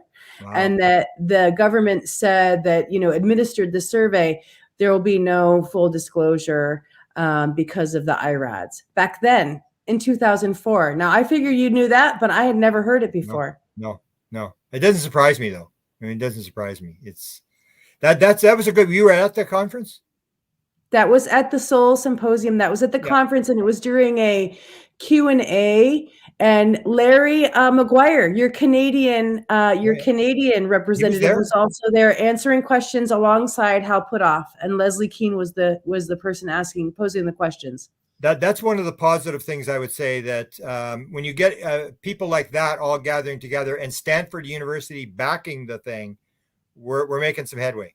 Oh, you would have loved it. When Jacques Vallée did his presentation, he showed SRI early days with the UFO program with all the people that were there, Dick Haynes, Bruce Maccabee himself, and, all the early pioneers and progenitors of the UFO program at SRI. It was really cool. I hope eventually those photos will come out. Maybe he has them somewhere else, but they were in his presentation, and it was really neat to see. Wow. Yeah, that was a big conference, and that's a big changer where you get that many high level people. Things have changed, and people don't realize that unless you've been in it a long time. You don't realize how big the change has been. People think it's always been like this, and it's like, give your head. And I don't want to interrupt you guys with your breakdown of your year. So those are just a couple things I wanted to jump in and tell Grant since he brought up how put off. Well, no problem, because you'll be here for the next hour anyway. So well, to be here with Grant is like, I'm just so tickled. You know? I know. He does that to me too. He tickles me every time he sees me. All right. This is our family. That's what you got to realize is that, if the soul group thing is right, when we come in and make agreements or whatever, these are our family. These are people we relate to.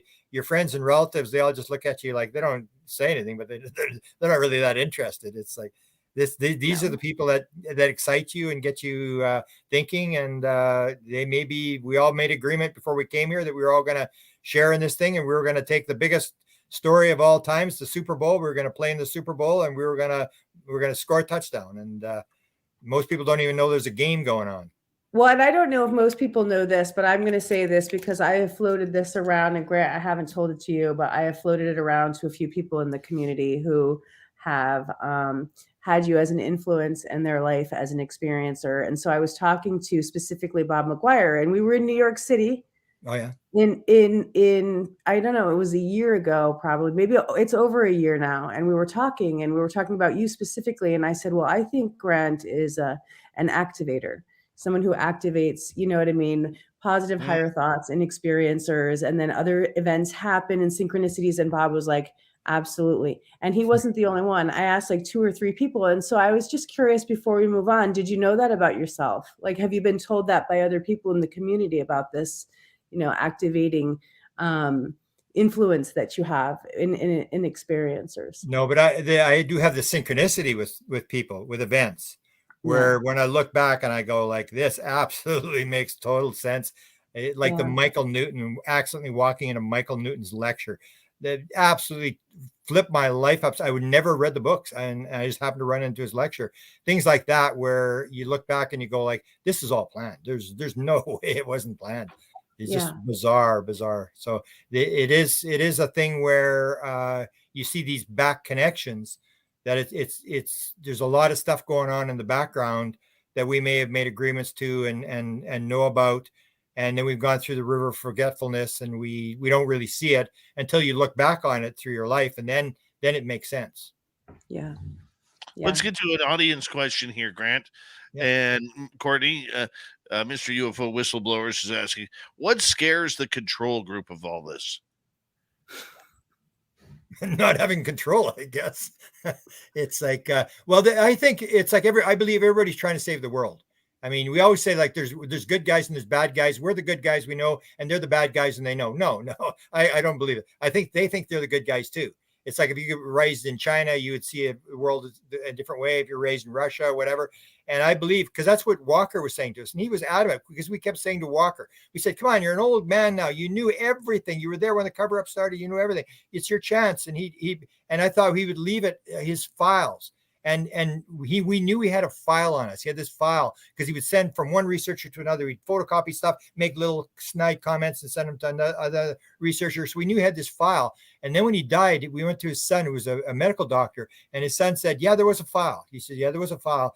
And he said, when I went to move the files to Penn State University to the archives, he said the file was gone. So at the very end, he's like saluted, did his job, destroyed the file, handed it back in. And that's why this idea was Walker was not a bad guy. Walker just had a belief that he was saving the world against Russia or China, whatever the scenario is. So I think the people in the control group actually think they're saving the world. I think everybody thinks they're saving the world. And it's just your impression of how you see the world and who are the good guys and bad guys. And it all comes down to this idea of separation versus oneness, where if they're big into separation, then they're going to do crazy things. If you're into oneness, then you're not going to bomb your grandchildren and your children. You're going to, try to, advance the whole thing. So. All right. Great answer. Courtney, do you want to hop in on that or no? Yeah, no, I think there's definitely fear. And it seems to be, and this is kind of sad to say, but it definitely seems like consciousness is being a main central part of that, and they don't really want to go into what consciousness is. And I think that because of some of the whistleblower testimony that came about, there are things that touch on that, and you hear about the military industrial complex being involved with the cover up. And I've brought this up a couple of different times, that it shouldn't be the military industrial complex gatekeepers that keep the secrets about consciousness. This is for all of humanity. We should know about it. We should know about the breakthroughs. It's our taxpayers, US taxpayer dollars that are being spent on this. And it's not just about money and whatever secret tech. If consciousness is involved, that involves everyone. That's humanity. So I think that's one of the reasons. I think that's one of the big reasons that consciousness is involved. And so much you hear about in these books, and the controllers and the CIA and other with misinformation or disinformation, they keep talking about these occult concepts that are also involved with it. And so I think another reason why the controllers are keeping all of that suppressed is because it's a big part of it. And that's also involved with consciousness. And I don't think that they want to reveal what that is. And everything is neutral. So whether it's water, you can drown someone or save them or whatever, consciousness will be neutral. And they see it as a way to develop weapons to control people and stuff. I even have with the apport thing. People think, most people never even heard of the word, like apport manifestation stuff, where stuff at Skinwalker Ranch, and they think, oh, it started at Skinwalker Ranch. And I posted a document from 1974 from the DIA.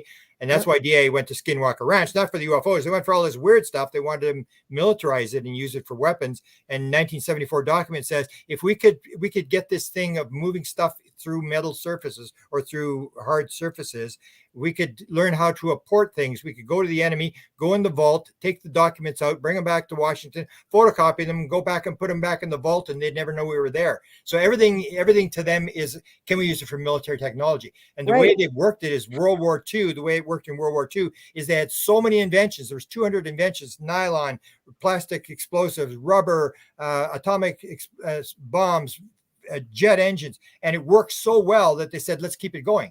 And so they get the funding. It used to be universities got the funding, they get the funding, and then you'd get the thing. And the one they always bring up is GPS. If it weren't for us with GPS, you wouldn't have GPS. So it's like, we're going to use it first, we're going to kill some people with it and do whatever, and then you get the spin-off, and technology gets advanced, and everybody's gotten used to that. Oh yeah, we've got this technology, and it's all because of the military. So it goes to the military first, they get all the money. It's like an $886 billion defense budget. That's insane. There's so much money, and they control it, and they're not about to shut down like Lockheed Skunk Works. People talk about Lockheed Skunk Works. The market cap for Lockheed Skunk Works is $110 billion. There's no way they're going to shut down Lockheed Skunk Works. We just saw it. We just saw it in the last legislative session. We just saw it, that was one of the biggest barriers to having eminent domain in the damn language. But I want to go back to what you said about ports, because I think you're right that most people don't know about ports, but it's a cultural thing too.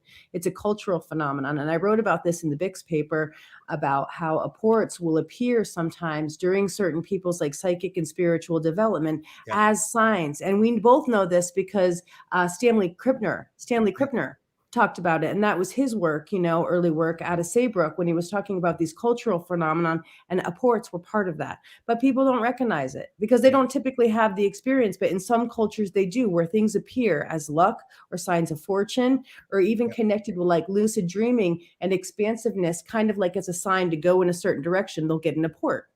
And it's connected. And so it's crazy to look at it from a militaristic perspective, when culturally this has been happening for a long time and being talked about. And then the military has this as part of it. People just don't make that connection because it's too bizarre. It's the cognitive dissonance. It's too strange. But then you get the synchronicities with the apports as well, where I look back and I see there's no way this was chance, because I talked to Krippner, and he says, well, time someone did a book on apports, and he had this thing where he had all the apports from the psychic in Brazil, and then someone broke into his house and stole them all. So he's on an interview with Jeff Mishlov, and he says, oh, I decided my next ones, he said, I would keep them safe. So I sent them to a university in Canada, and it's the University of Manitoba, and I go, what's the chances of that? Crazy. It's absolutely crazy. The connection. I actually saw that. I saw that interview you did with him. I was like, wow, the plot thickens. That's just bizarre. It's just totally. And you bizarre. Look back and you go, oh, now it makes sense. But when you're looking forward, you don't really see it. But looking back, that makes some He sense. wrote about it also in a book called A Psychiatrist in Bali. And so in that book that Stanley Krippner, he wasn't the one writer, but he was basically like co-authoring and helping as a psychiatrist, talking about the cultural aspect of healers that would get rings, apports that would come through as rings, and then they would use them and the spirits would guide them and how to use them for healing practices, traditional healing practices. So one woman in that book, she received a set of rings that she would use on her patients' bodies in Bali. And the other guy also got a coin. It was an apport that came through. It was through a dream, and he woke up in the morning and the coin was in his bed. And it was basically a sign to say, you can go ahead. This is a fortunate sign to build your house. Because in his culture, he couldn't build a certain type of house. But in the dream, it was guiding him to do it. And the coin was another like physical apport manifestation saying, yes, you can. So it sometimes is like a linchpin of breaking through certain types of cultural thoughts and belief systems to push beyond that and manifest different reality.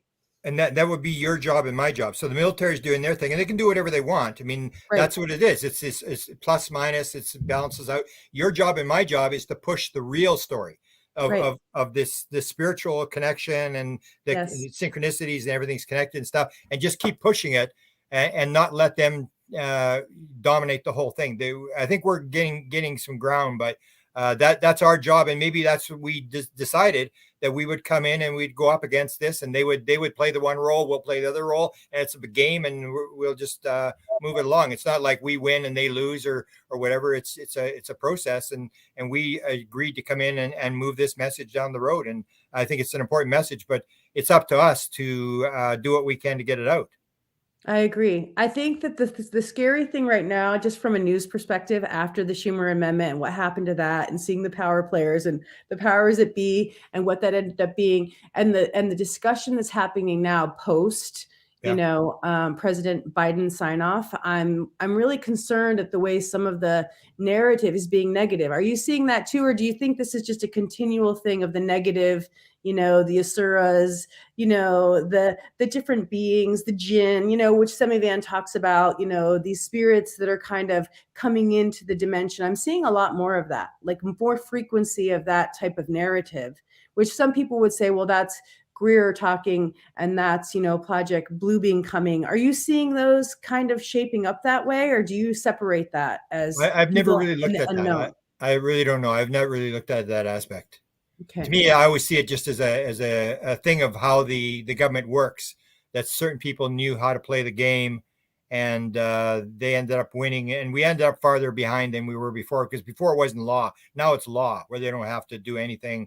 They control all this stuff, and they basically have won. But again, it'll come to the whistleblowers and the people on the ground who just keep pushing and have done a fantastic job over the last couple of years, that I never in my life would have believed that this would have happened. The way this thing is unraveled so quickly, and with such huge amounts of material that I didn't know.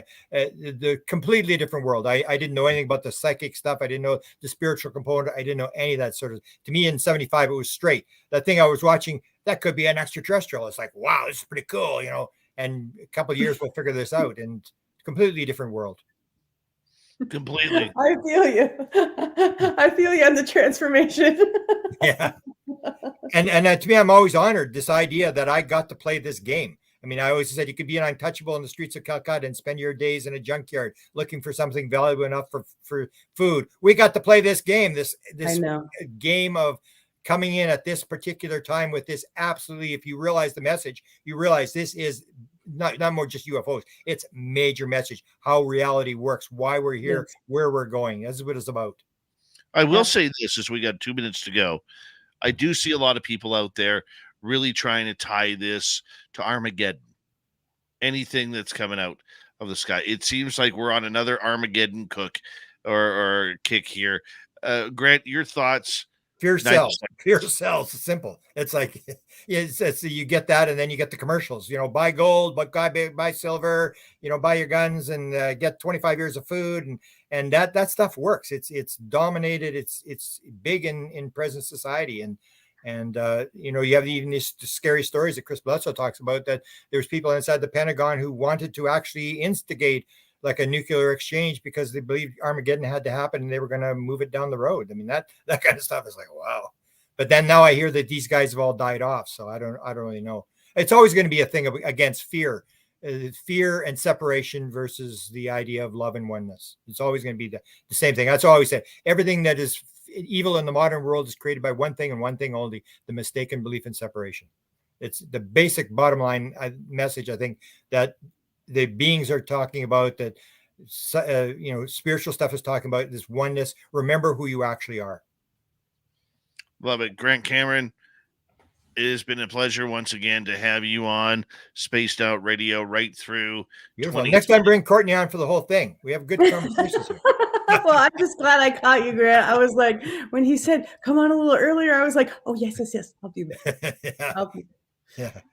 Wonderful. Well, it's always a good time with you. And Grant, thank you so much for being not only a friend, but a mentor of mine. You were one of the greatest in this field, and I have so much love and admiration for you, my friend. And I cannot wait to speak with you in 2024. Beautiful. And you've done a fantastic job, and same with you, Courtney. And thanks for being a part of my life. Let's have a drink now, shall we? All right. You're going to say goodnight to Grant Cameron. Okay. Hello to Courtney Marcassani in hour number 3 with the final UFO report for next week when we change that calendar. Spaced Out Radio continues right after this. Stay tuned.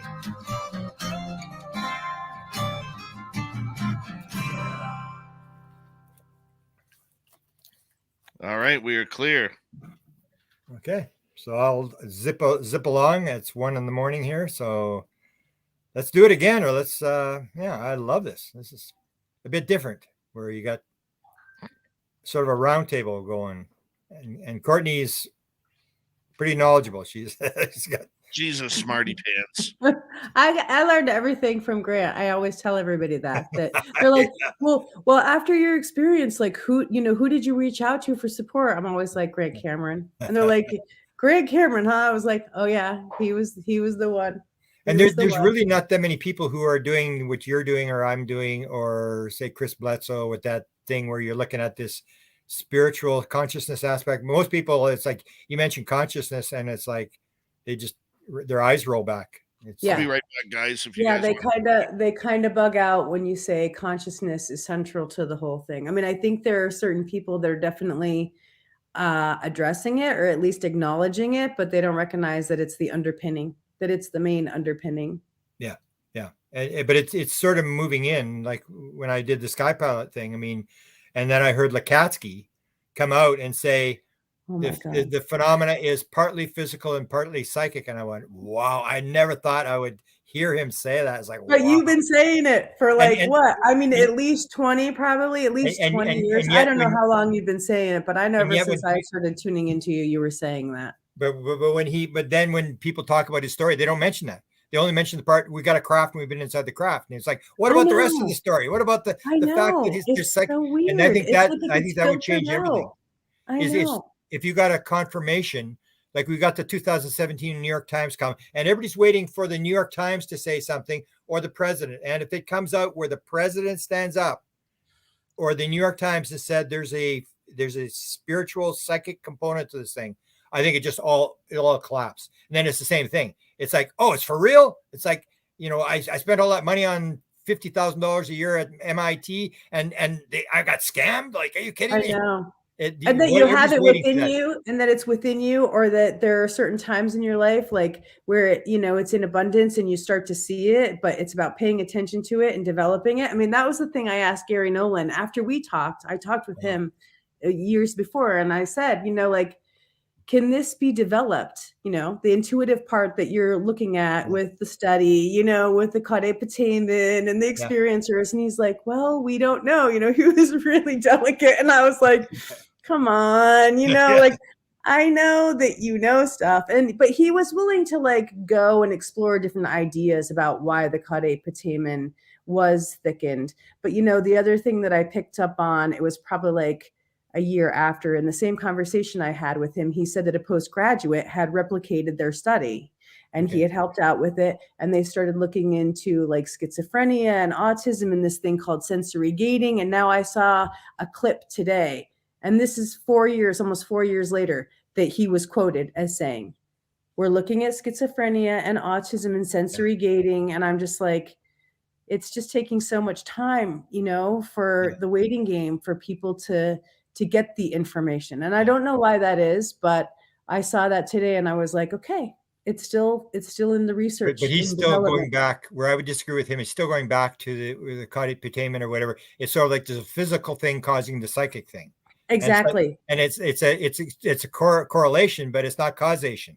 And Right. And I don't know if you saw, I posted, I went after him because he made this statement. He said, "I don't know how it works, but I don't know if there's little elves in my head, but I know how to make it work." And he tells a story about he thinks out the problem and then he puts a piece of paper beside the bed and he wakes up in the morning and the idea is in his head, or the next day. So I said, "Can I quote you?" And then he said, "Yeah." He said, so he made up this thing. He says, "I put it on a board and I put the little strings in my head between, attach all the ideas, and then I completely forget about it."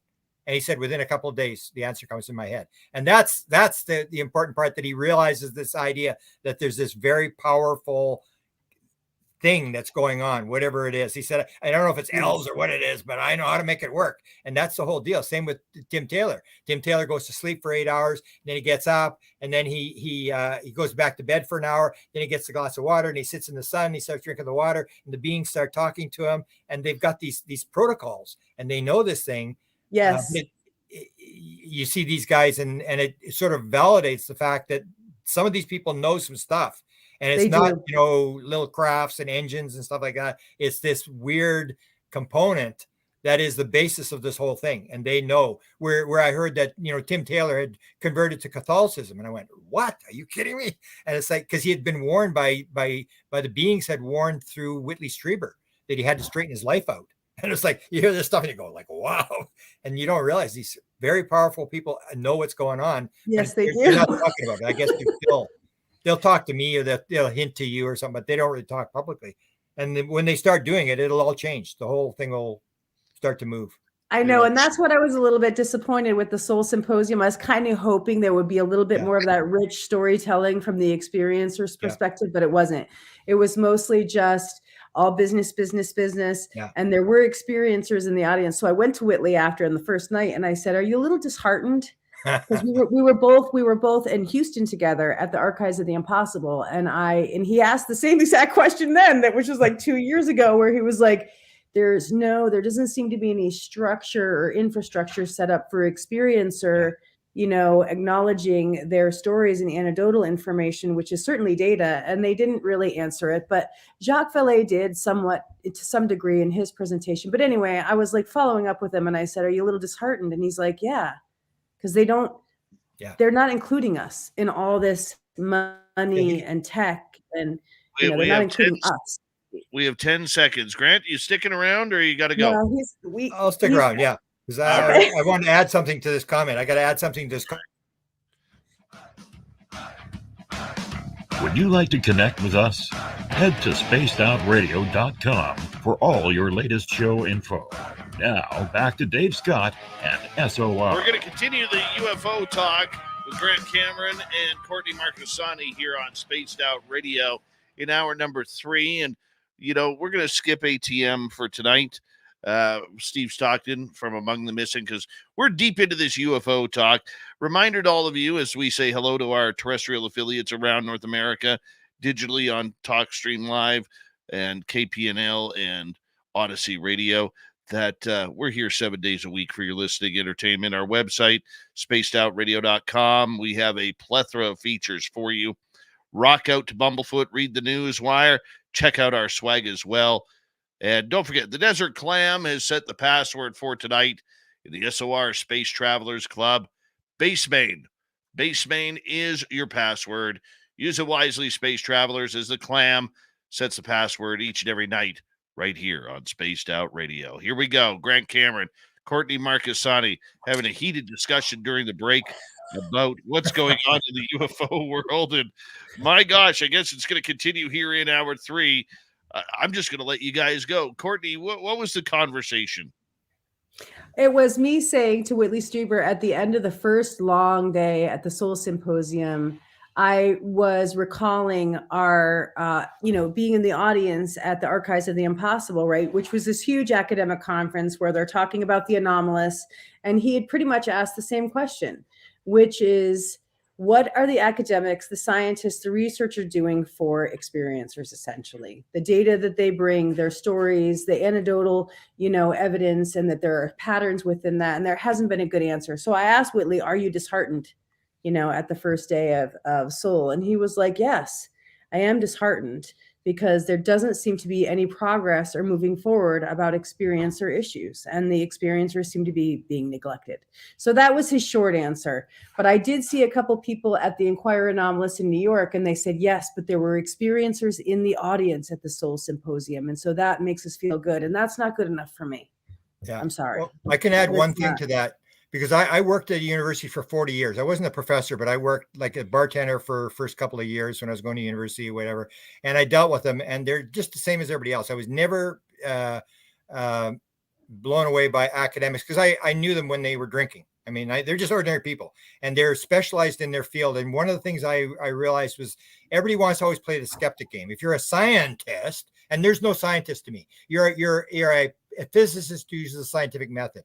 You're a chemist who uses the scientific method. They say we're scientists, which means we can talk about any field, even though you've been in the chemistry building and that's all you've done for your whole life is chemistry. We'll talk about UFOs. We're an expert. No, you're not an expert.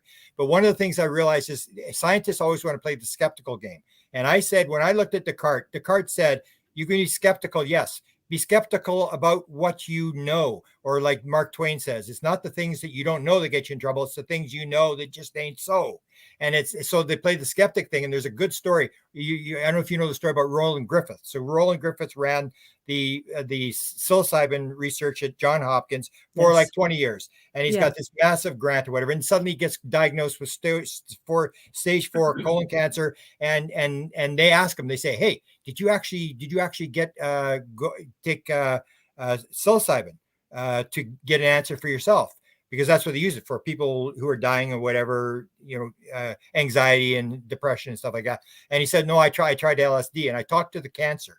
And I said to the cancer, and the cancer said, no, you're going to die. But everything's okay. You hear this all the time. Everything's perfect. Everything's the way it's supposed to be. It's going to be perfect. And he said, well, if you want me to deliver this message, maybe you should give me another couple of months. And he said there was dead radio silence. So then the guy asked me, he said, so, and this is the thing, this guy's worked with all these people who've had these bizarre stories, almost like experiencers. They've been here and they're talking to dead people and all this sort of stuff. And then he says to Roland Griffith, he says, so do you think there's life after death?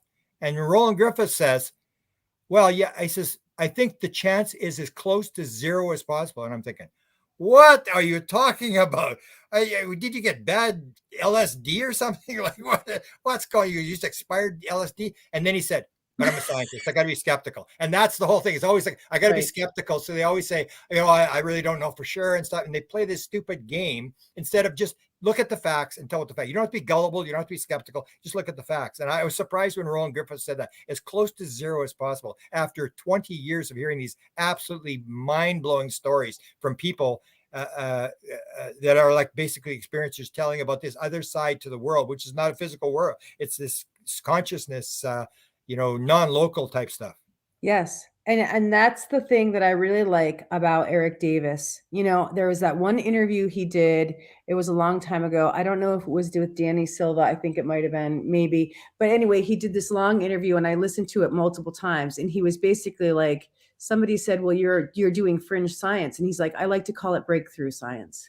Yeah. And I was like, what a nice way to turn that around, like look at it from less of a stigma oriented science to more of like a cutting edge, science. And I like the way he phrased that. And I like that he had that nice thinking, the open-minded thinking. And obviously he's got the experience to come with it, Well, Gary Nolan, you must ask Gary Nolan. Experts. Yeah, you must ask Gary Nolan about it because he has the same thing. He said, if you're a scientist, why would you take anything off the table? And then Exactly. he said this thing about when people are doing the dissertation, and then he confronts them and he says, you got that bell curve there, and there's 5% outside the bell curve. How come that's happening over there? And he said, I'm not interested in 95% inside the bell curve. I'm interested in why is the 5% outside the bell curve. That's where the Nobel Prizes come from. That's where the inventions. And that's what the whole paranormal phenomena, the theory of wow, is, that they just want you to go, wow, something's wrong with what we believe. If somebody can go from here to the other side of the universe instantaneously, there's something wrong with what we believe. And that's what the paranormal phenomenon is doing. It's making us curious and is dragging us down the road to explore. And that's what another thing that I wanted to tell you about that was one of my big takeaways from the Soul Symposium. The first day, Jacques Vallée did his presentation, and both of you would have recognized a lot of the material. But one of the cool things he did was he did a graph, regular XY graph, and he went and showed reports, right? Regular reports of sightings, witness accounts, and he showed these different zones of how reporting works, very statistical.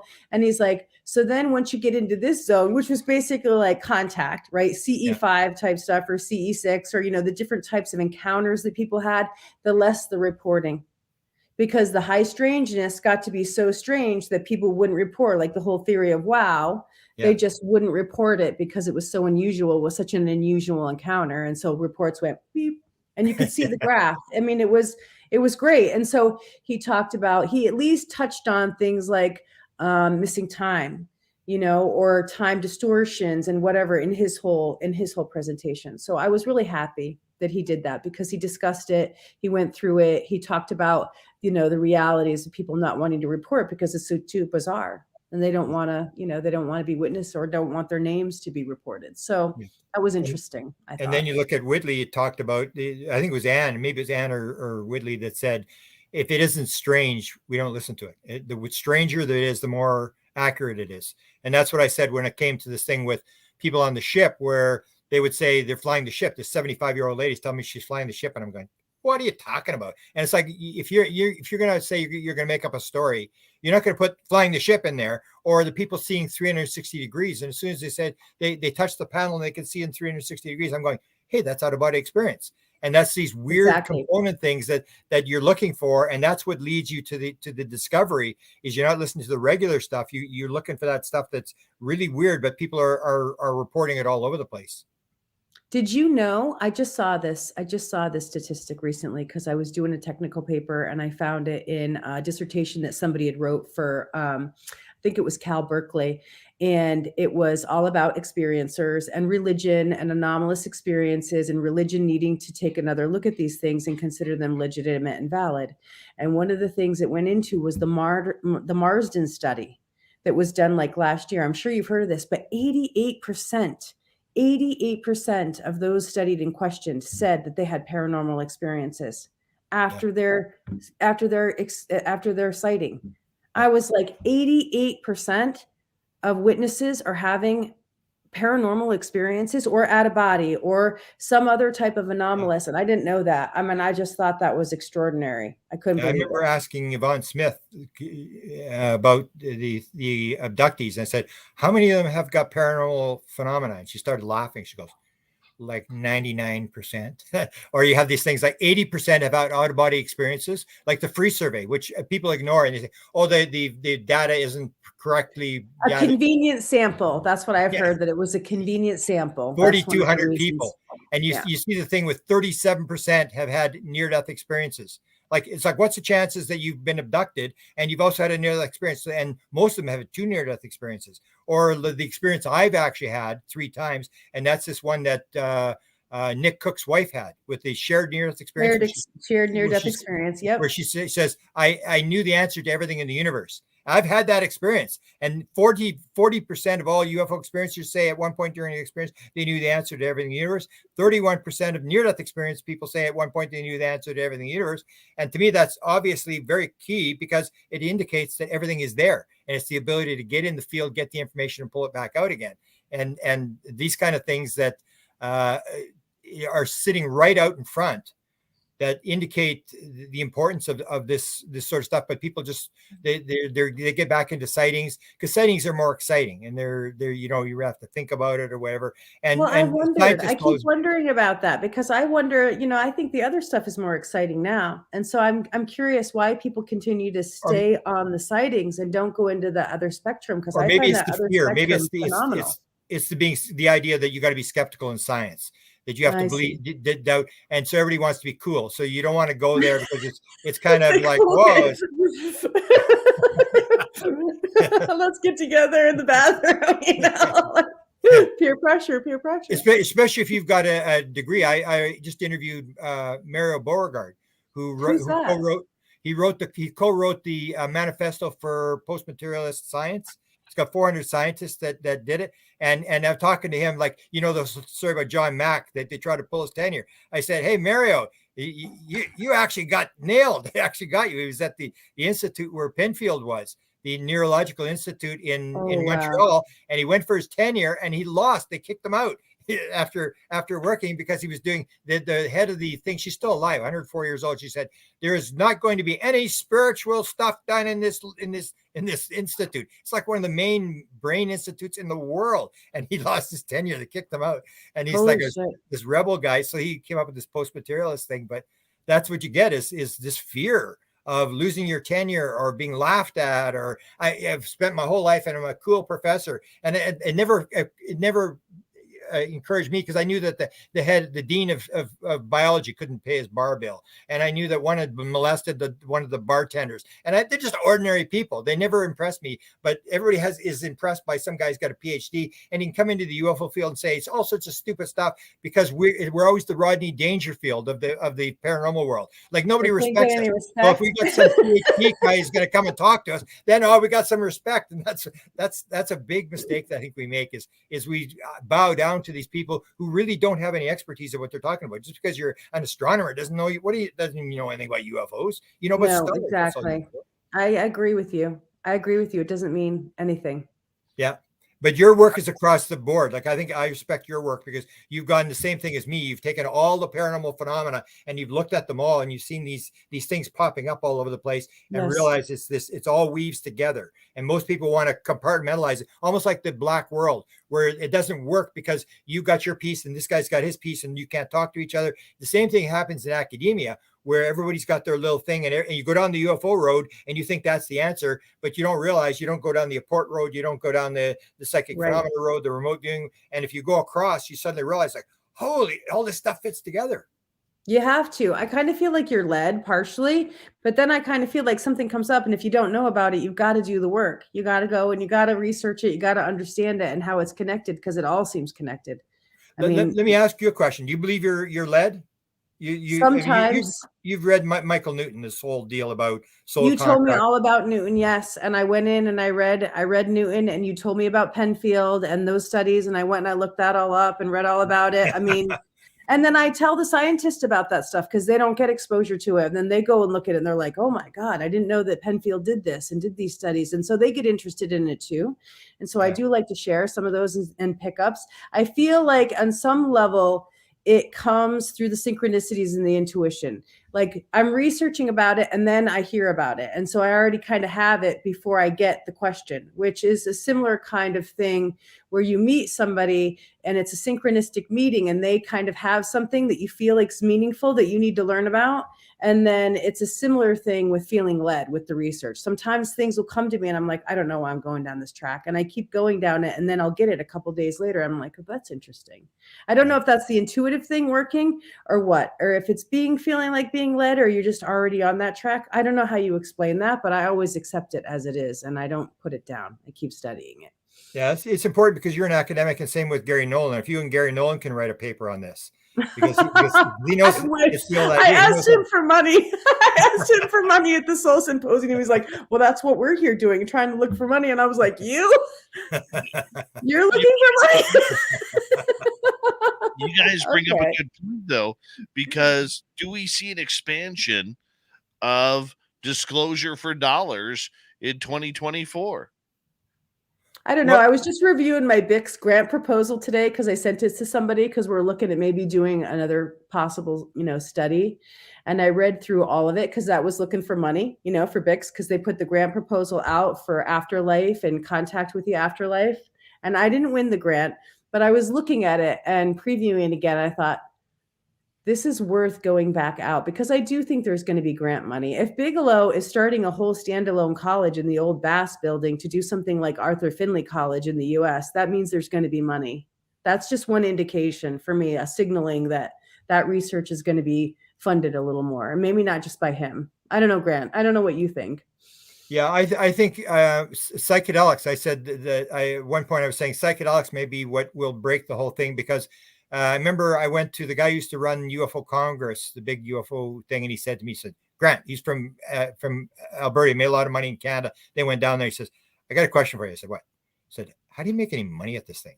I said, you don't. Nobody makes any money in ufology. And he actually quit. He sold the conference and all this sort of stuff. And psychedelics, what happened with psychedelics is the same thing. It was this taboo subject. And then suddenly everybody realized you could 80% success ratio with depression, with combat depression, with addiction, with smoking cessation, all this sort of stuff. And you have these therapists who are charging $150 an hour, and you need two, and you got to do eight hours of introduction, and then two people sitting there for 8 hours, and then you need the thing after to go through it and stuff like this. And suddenly it's like $10,000 for a session, and suddenly there's piles of money, and now there's 200 companies, 200 startup companies on psychedelics, because everybody realizes everybody's trying to patent everything that has a combination that's close to psychedelics, like close to psilocybin and stuff. And once there's money, then you see all this grant money. Like psychedelics has got more money than they know what to do with now. Research all over the world, and the taboo is gone. And it's just a matter of someone figuring some way to make money with this kind of stuff, and then it'll roll. That's because the rule in the United States is number one rule is money, number two rule is money, number three rule is money. And I know it is. The U.S. is all about the money. It is. We are. I mean, ask anybody from any country, and they'll say, "Oh yeah, U.S. They're all about the money." And that's why they're going.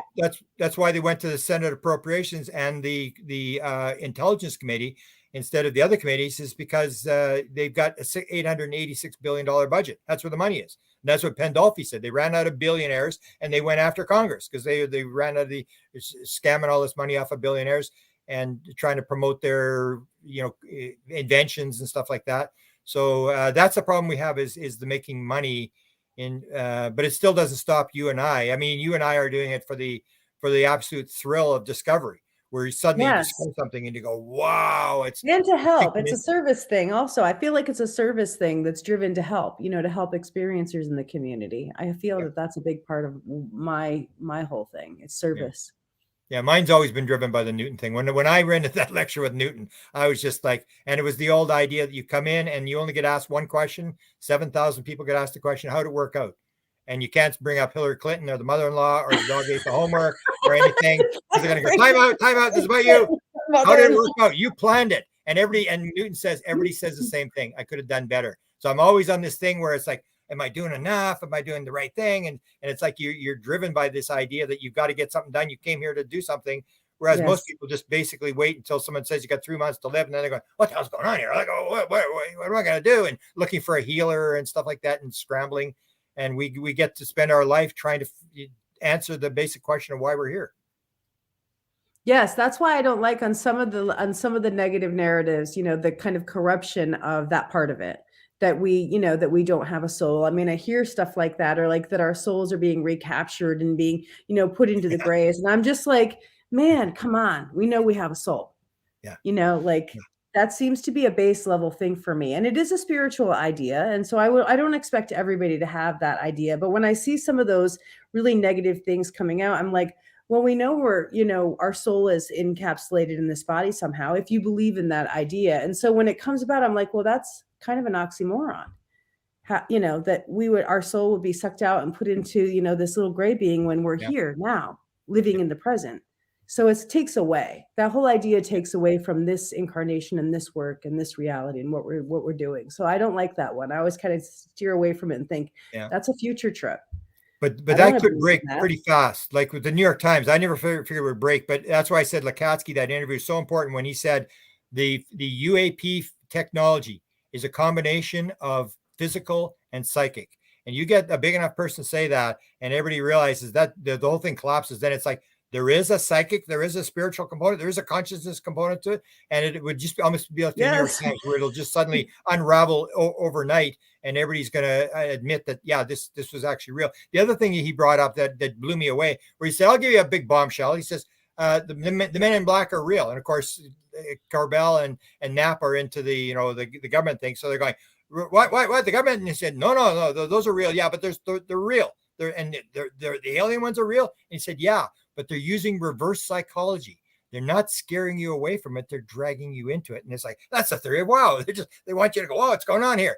And that's the thing again, is this idea that they are able to morph into other beings. And you have this head guy who says, I just need to write it up and get permission. You got the head guy who's now talking about this kind of stuff. And he's talking about the psychic stuff, and everybody sort of ignores it. But eventually someone's going to pick up on it and say, the government is actually approving the fact that there's this psychic consciousness, spiritual component, whatever you want to call it, to this phenomenon. I've been saying the same thing. Like, why did the government give him permission? I've been saying the same exact thing. Why would the government have given him permission in the Dobster to do that?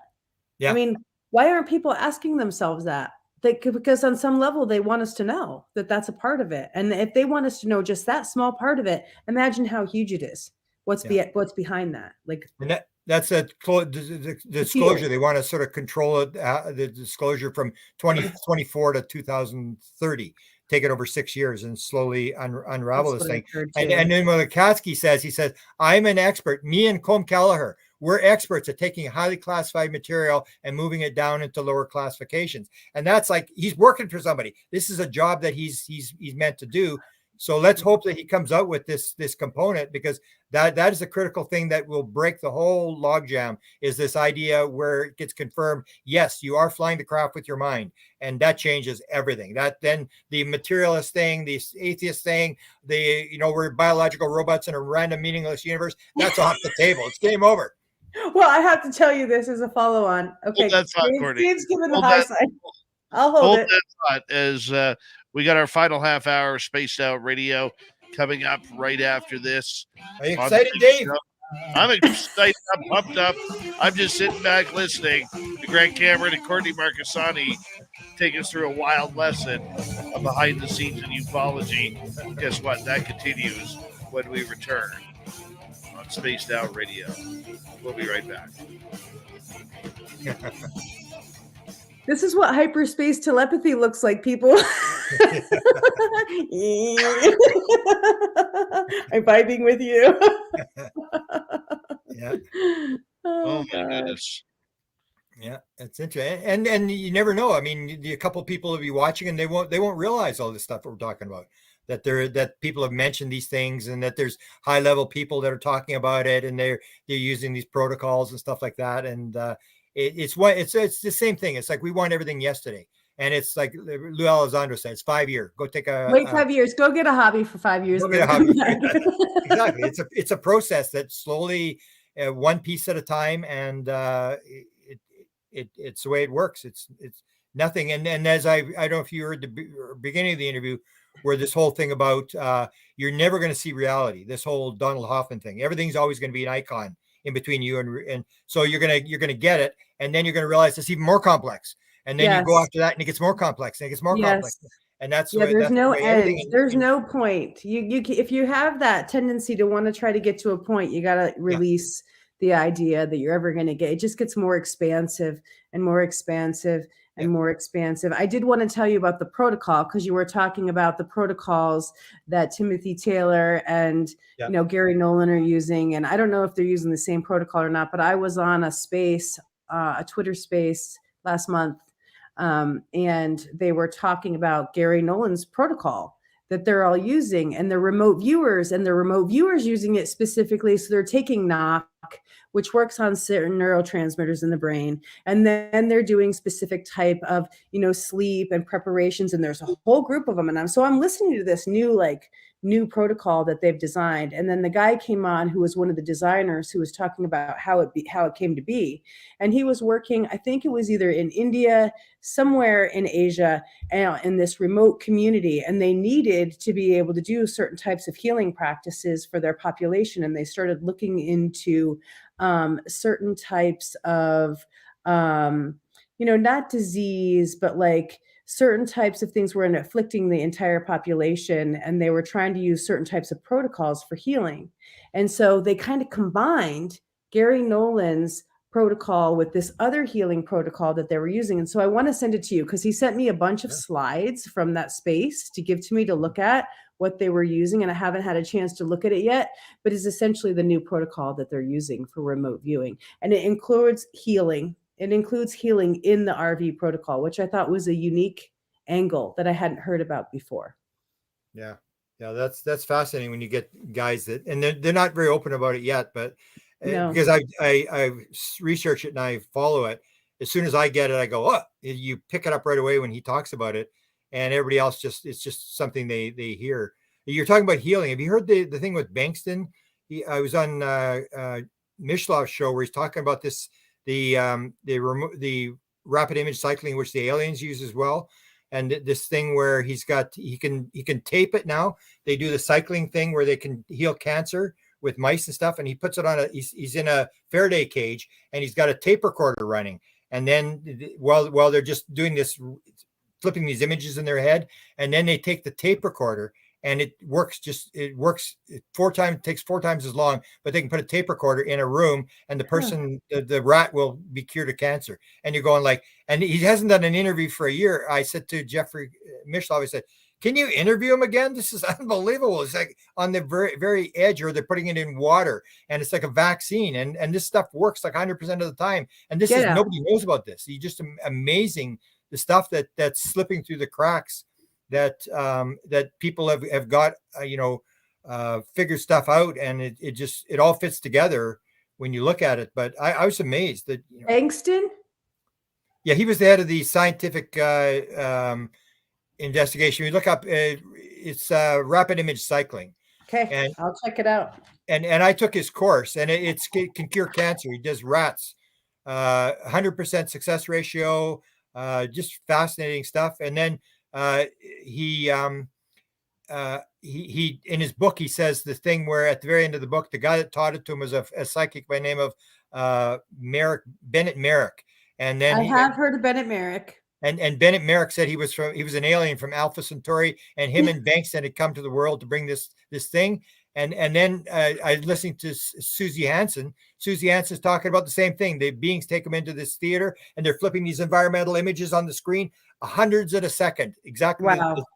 And they had taught them how to do it. And then you get Bankston's guy says he's an alien, and he comes with this technique of flipping these images in your head that can cure cancer. It's just like, it's such, I can't believe that people I eat it up. And it's the same with you. I think it's like you see this weird stuff and you just go like, you can't believe this is happening.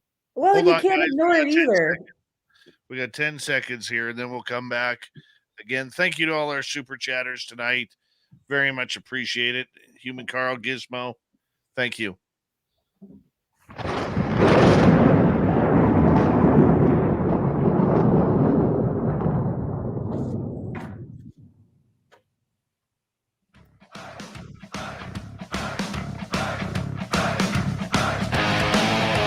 Final half hour of this show. Until next year, my name is Dave Scott. Very much appreciate you tuning us on in. We want to remind you that if you missed most of this show or others, check out our free archives by going to youtube.com/spaced out radio. Do old Davey the favor, hit that subscribe button. Our website, spacedoutradio.com. We have a plethora of features for you. Rock out to Bumblefoot, read the news wire. Check out our swag as well. Follow us on Twitter at Spaced Out Radio, Instagram at Spaced Out Radio Show, and on Patreon in the Space Travelers Club. Grant Cameron, Courtney Marcassani are with us talking all things about 2024 disclosure, what we will see, what we will not see, who's the names being played behind the scenes. Interesting conversation, I will say the least. Grant, welcome back, and thank you for staying late. And Courtney, welcome back. Yeah. What was Courtney Well, going to talk about? Let's talk about I what was Courtney going to was gonna- say a follow-on, Grant, to what you said, and this is a very small thing, but it's just a follow-on to what you were saying about Colm Kelleher and Hal Puthoff and that connection with Lakatsky. So at the Soul Symposium, this is just a little brief, segue into what you were already saying. During the Q&A with, Larry McGuire and Hal Puthoff and Leslie Keane posing the questions to them, he brought up towards the end, Hal Puthoff did, well, here I read, in the new Skinwalker book that Lakatsky is saying he was in a craft, and he's like, what do? I call Lakatsky and I say, tell me more about being in the craft, I want to know everything. And he's like, I can't do it. This is Hal Puthoff telling all of us, Yeah. right? And we're all like waiting, on pins and needles. And he's like, I can't do it. I can't go beyond what that line is. I cannot do it. And so he said, okay. So he hangs up and he calls Colm Kelleher and he's like, so can you tell me, about the craft? And he was in there, and Colm's like, he didn't tell me anything either, but in that discussion, they never mentioned the consciousness piece. He focused on Lakatsky being in the craft and trying to get more information, and then him being like, tight-lipped, but he never mentioned the other part, the psychic part, to the audience. So I think that's interesting that was kind of censored out, or that was the part that he was interested, in just the craft. Everybody's still into the nuts and bolts thing. Right. Where the Lakatsky, the stuff the interest in me was different stuff, because I'd heard that story about the craft a long time ago, and even the thing with the Wilson leak document at the very end, people said, "Oh, this is disinformation." That's where they said, "We have a craft and we think it'll fly." And as soon as I saw that, I said, "That's the craft I've always heard about. They can't get the thing going because you need a consciousness interface to get the craft going. Right. It has no engine in it."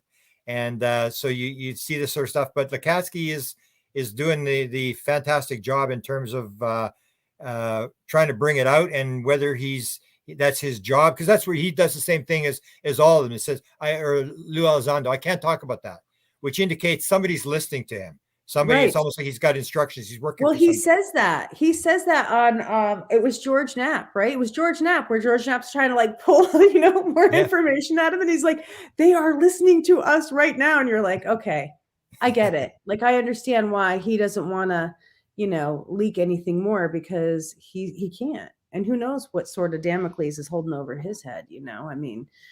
But he did say that he was going to go back and get some more stuff. Maybe I can do that in the future, or something. He said like that. Maybe I can get that in the future. And he said, I got to write it down and get it approved. And so I think you're going to see more. And that was what they're trying to get at. And what's in the inside of the craft. And that's when he said, if you knew that, everything else in the book would seem primitive. And that's this whole idea that you think there's disclosure, that we got it all figured out. And it's like, no, it's just, it gets weirder and weirder and weirder. Yes. So I think that's really moved. When I heard that interview by Lakatsky, I was just like, wow, I couldn't believe the stuff he was saying. And he was the guy that ran the program.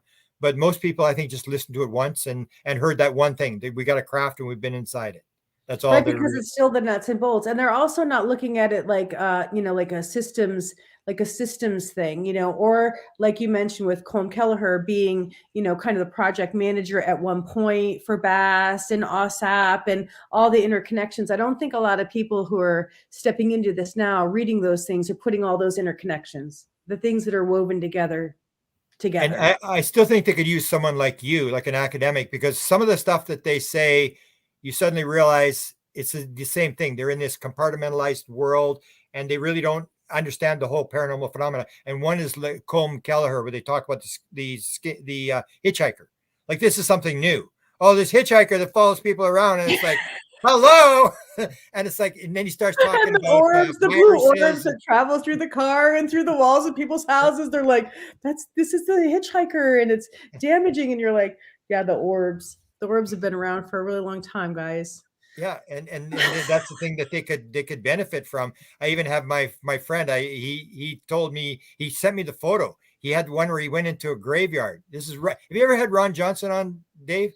Yeah, a long time ago. Oh, he does a lot of photographing of orbs, and he's in graveyards and stuff. And he said he goes into the graveyard, And he goes to this one crypt and he starts yelling, "Come on out!" He's yelling. He's got the camera set up, and suddenly this thing comes out. This black shadow figure comes out, and he gets it on camera.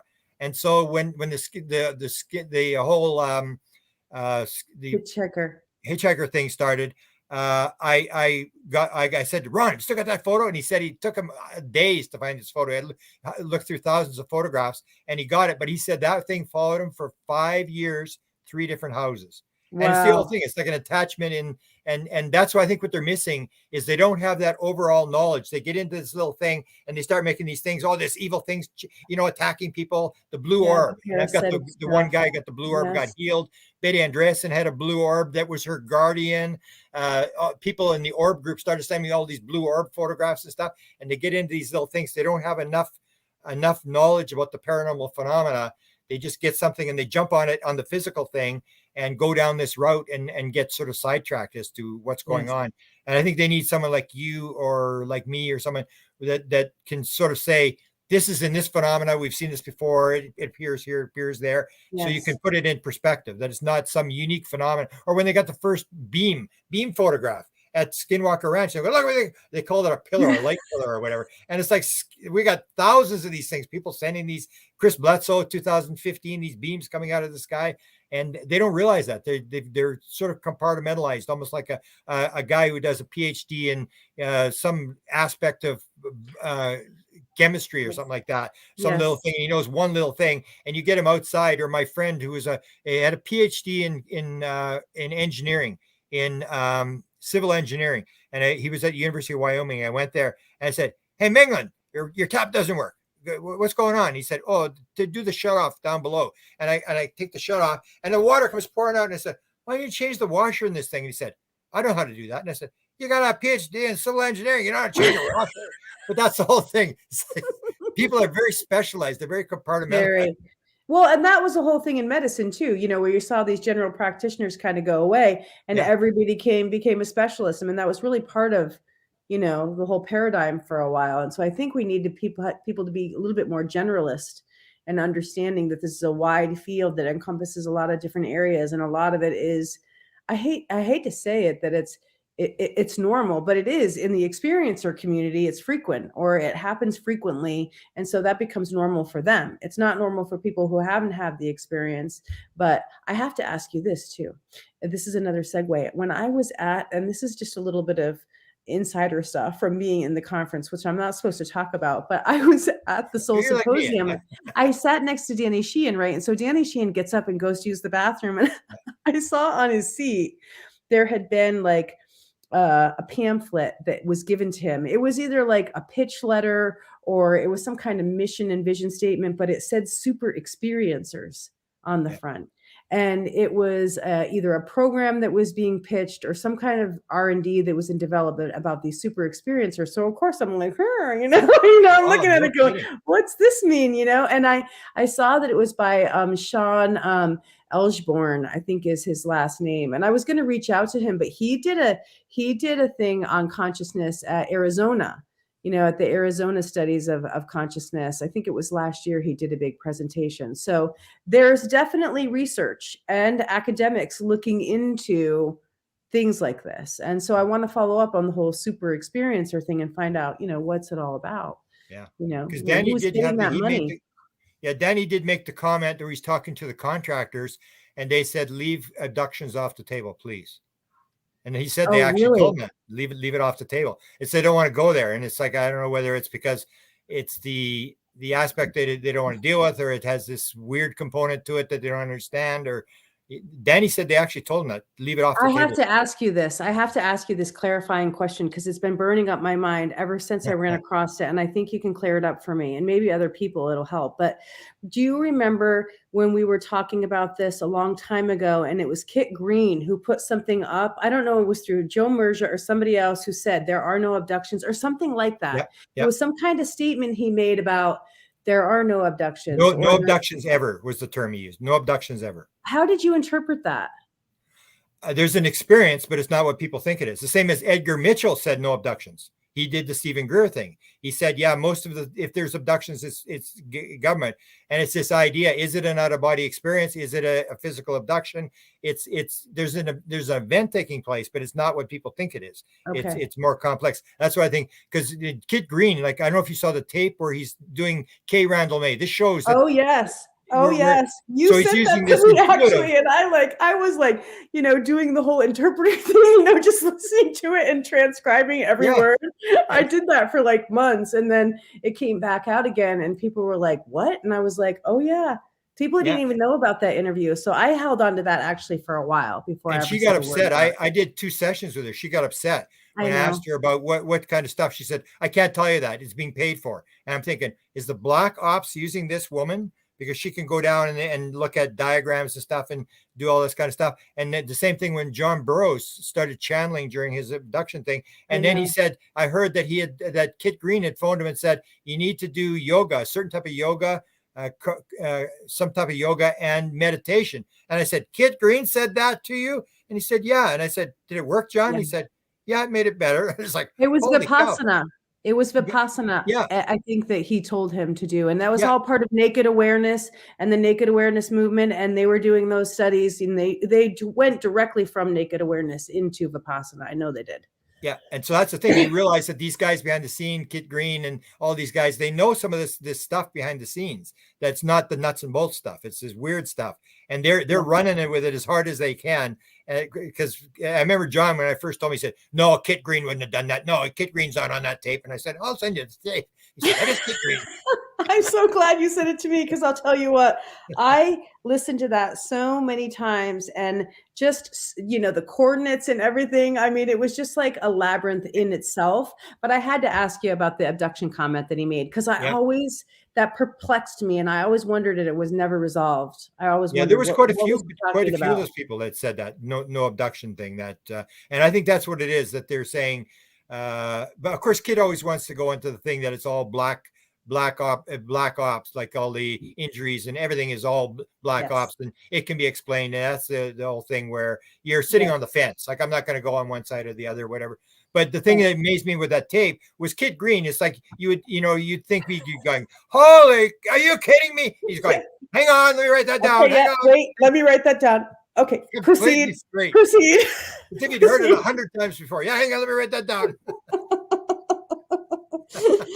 Yeah, it was really interesting, as from a forensic standpoint, the language that was used and the way he dug into things. And that's another thing where you go to the Soul Conference. I tell people, like, people get into things. They don't like this guy. They don't like the Avery. They don't like the NIDS or whatever. And I say, I don't care what you think about these people. If you go to the conference like Soul and these guys listen to these guys.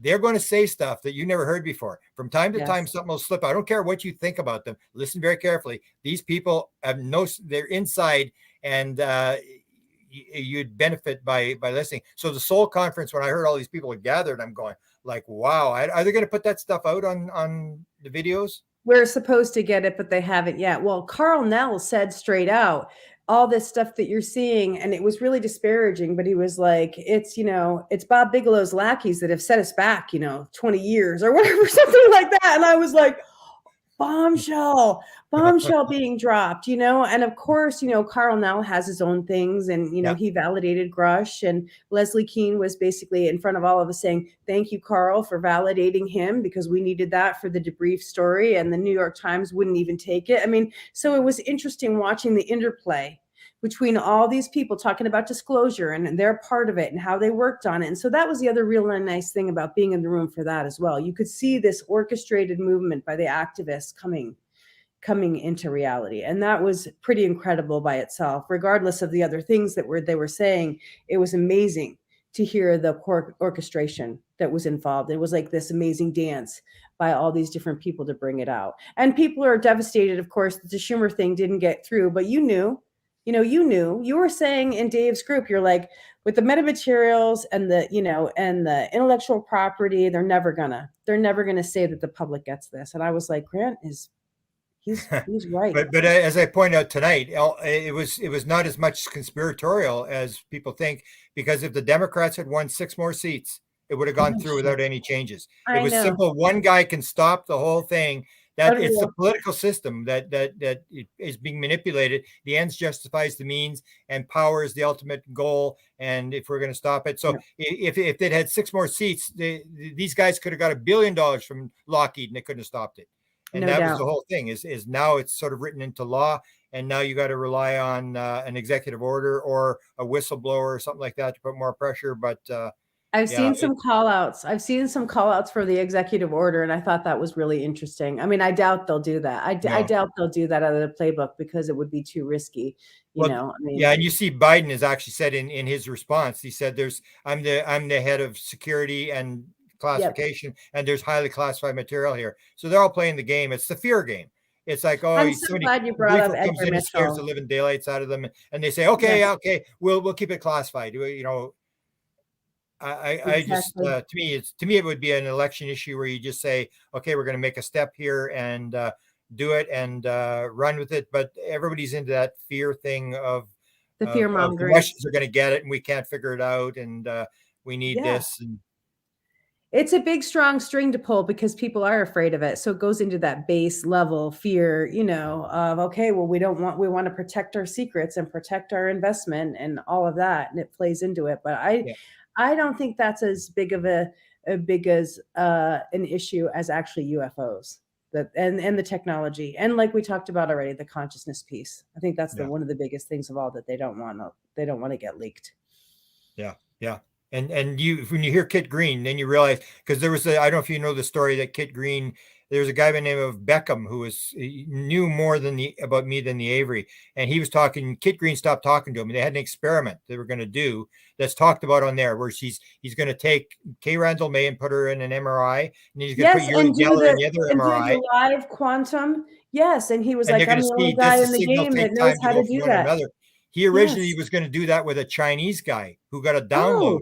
A Chinese physicist. It was the Israeli guy who was at SRI, Uri.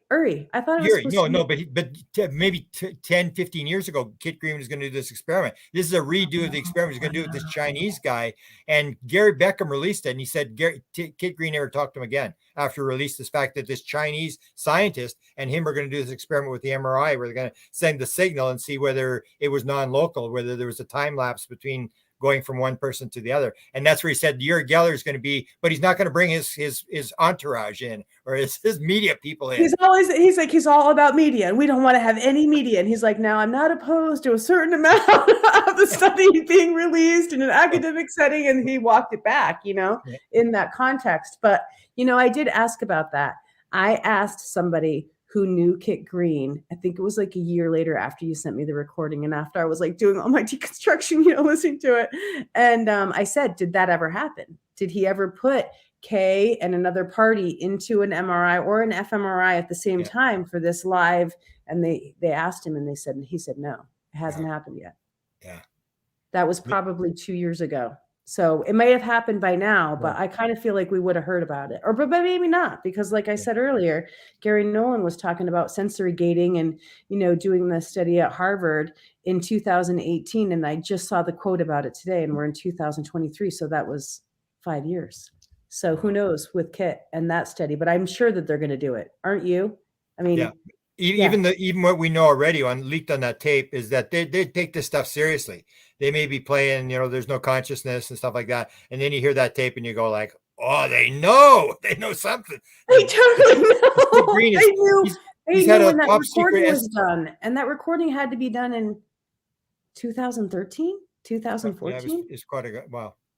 Yeah. And Kit Green's got this top secret SCI security clearance since 1969, probably the longest held top secret SCI security clearance. And he's the guy that when they have an experience, like a general has a being in the room, they send him to Kit Green. Did the Russians get him? Is he crazy or has he been abducted? I mean, he's been at the leading edge of this thing forever. And when you hear him, that's why I say pay close attention to what Kit Green says. Because I don't know. I hope he comes back out. He's been silent for so long. I know he's still active. I know he still communicates with people. I know people that he communicates with, but I don't communicate with him. I wish I was at that level, but I'm not. Yeah. But I do know that he's active and he's still working on stuff and he still does communicate with people. He's just not public. I wish he would come out into the public now. I don't know why he's not. It would be so nice. The best guy is Jacques Vallée. I mean, Jacques Vallée every time he puts out his diary and then the 10 years, he just takes a bus and runs over everybody. Just all that stuff. Is like, wow. It's just like it's like he's opening his jacket, like showing everybody everything, and you're like, people must respect, be horrified. Respect, Jacques, you know. Because he exposes everybody, and they must be furious every time he puts out one of those books. Like, oh no, Jacques putting the book out again. I'm going to be in it, and they're going to tell my secrets. Because I had the one with Eric Davis where he got upset when I identified that he talked to 2 presidents about the Holloman Air Force Base landing. But Jacques Vallée had put it out, so I figured if Jacques Vallée could put out one, I'll tell the whole story. But they don't like that kind of stuff. They're playing that secret thing, and I figured, like, why am I always the guy that has to leak all this stuff?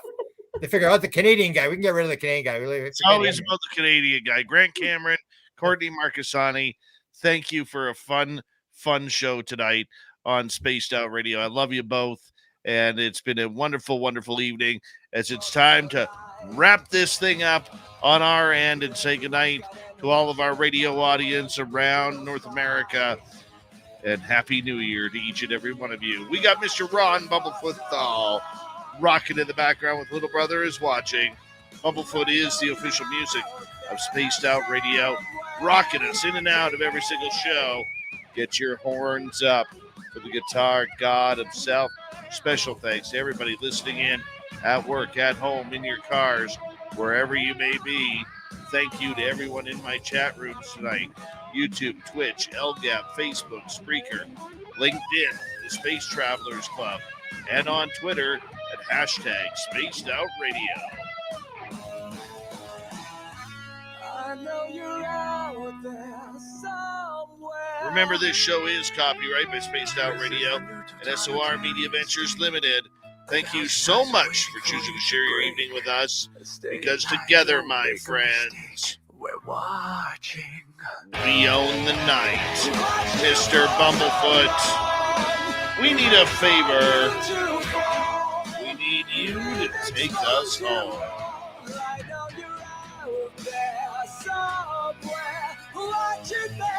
Yes, the Woo Train has docked for the night, but soon, my friends, we shall ride again. Your seats are always available. Your tickets never expire. And if you want to bring a friend, we got room for them too. Good night.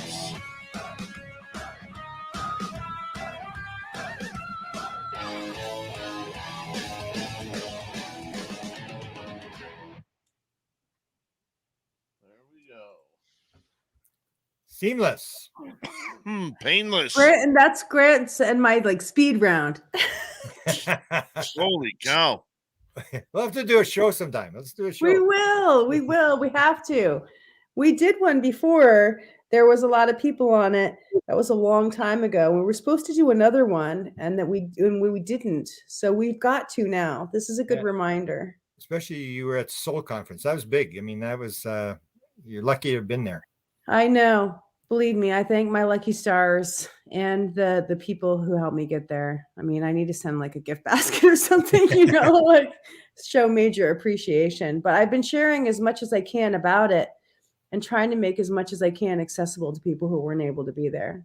Beautiful. I've been talking about it with Dave as much as I can. Beautiful. And I'll send that thing on Rapid Image Second. I wrote a thing on it. It's pretty interesting stuff, I think. Oh, yeah. And I'll send you the protocol stuff that I have that I downloaded from the Twitter space, so you can take a look at that as well and see the connections. You'll see them. Okay. Mm-hmm. Okay. Talk to you later. Have a good night. Happy New Year, you guys. All right, little Grant. You take care. Grant Cameron, everybody. The legend. He is the man. He is. Very exciting. Very exciting. I just don't know where the hell all this is going to go in 2024. Well, it was nice to be able to do a kind of a lightning round with him, because I haven't caught up with him for a long time, and he's been on my mind, and I haven't reached out to him. So to see him and to connect with him, you could see, a lot that was coming out that I've been wanting to mention to and ask him about, the Kit Greens, especially with the abductions, because I've been wondering that ever since I saw that quote, and everybody was talking about it. And I was just like, what do they mean? And I wanted to get his perspective. So I liked his answer. It's not what they think it is. Right? Yep. It's pretty incredible. Yeah. Pretty incredible, nonetheless. And watching it all kind of flow through and watching it kind of build all around. I mean, it's just I don't even know how to put it, to be blunt. Well, how about him calling out the psychic connection way back when, right? And contact modalities and there being a psychic connection and talking about the guy, Walker from Penn State and all that. And now, present day, Lakatsky saying, yeah, there's the craft, but there's also this consciousness connection or a psychic connection to it. I mean, Grant was saying that way back when. And so it's nice to see his own work and research being validated now. I mean, I hope that he, accepts that and takes that in because he was way ahead of the curve. Oh, I would fully agree with that. Yeah. Fully agree with that. That it's something that all of us are a little bit better for. You know what I'm saying?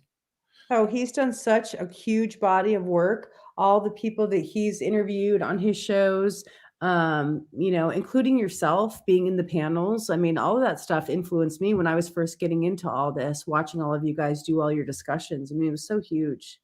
Just hearing the different perspectives, different input, different research, all in one, in one avenue. It's so important what he's done. So I always give him credit. Yeah. I got lucky. I mean, I had a bunch of the old schoolers, and I mean that with all due respect to them. A bunch of the old schoolers really jump on board when I came aboard on doing SOR, and they really held my hand. It's funny though, the new schoolers are so much tougher to get to know. And they slap the hand. They slap the hand back. You can't do anything right. It's funny because the new schoolers out there, and I'm not going to mention. Oh no. Did I lose you? Dave. Sorry about that. That's okay. They're going to see me for a second going, Dave, where are you? For some reason, StreamYard has been bucking the trend tonight and really been a thorn in my side. It's kicked me off 4 times tonight. Oh, no. Yeah, it did this once before, and I have to figure out why again. Well, you're feeling my reality. For some reason, I have that. It's such a pain, the disruptions. Yeah. Sorry, what was I talking about? Oh, you were talking about being lucky, old schoolers, bringing you up, and then the new schoolers, and you weren't going to mention any names. Yeah, like Grant really bonded with me, and Laurie Fenton, Melinda Leslie, Steve Bassett. They really helped me out. I mean, there was a few out there that I never really saw eye to eye with. Okay. Mm-hmm. And yes, I do know. yes. And I remember I was invited to speak at the Alien Cosmic Expo in Toronto. I think that would have been 2018, 2019, somewhere in there, before COVID. Mm-hmm. And I'm sitting at a table with Richard Dolan, Sid Goldberg, Travis Walton,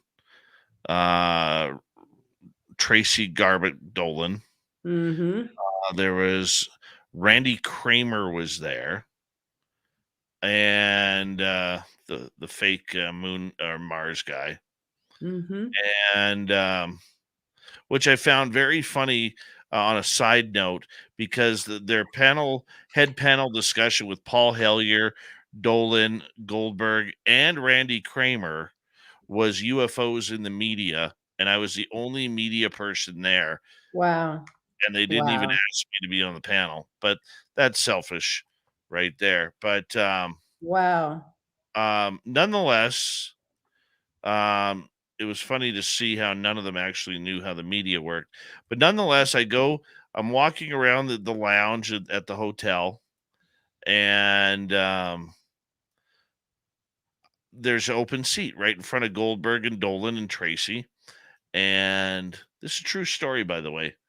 And I go sit down and say, "Hey guys, how you doing?" No response. Are you kidding me? No response. I sat there for 15 minutes because I wanted to time it out before somebody would actually recognize that I was literally across a table from them, like a bar table from them.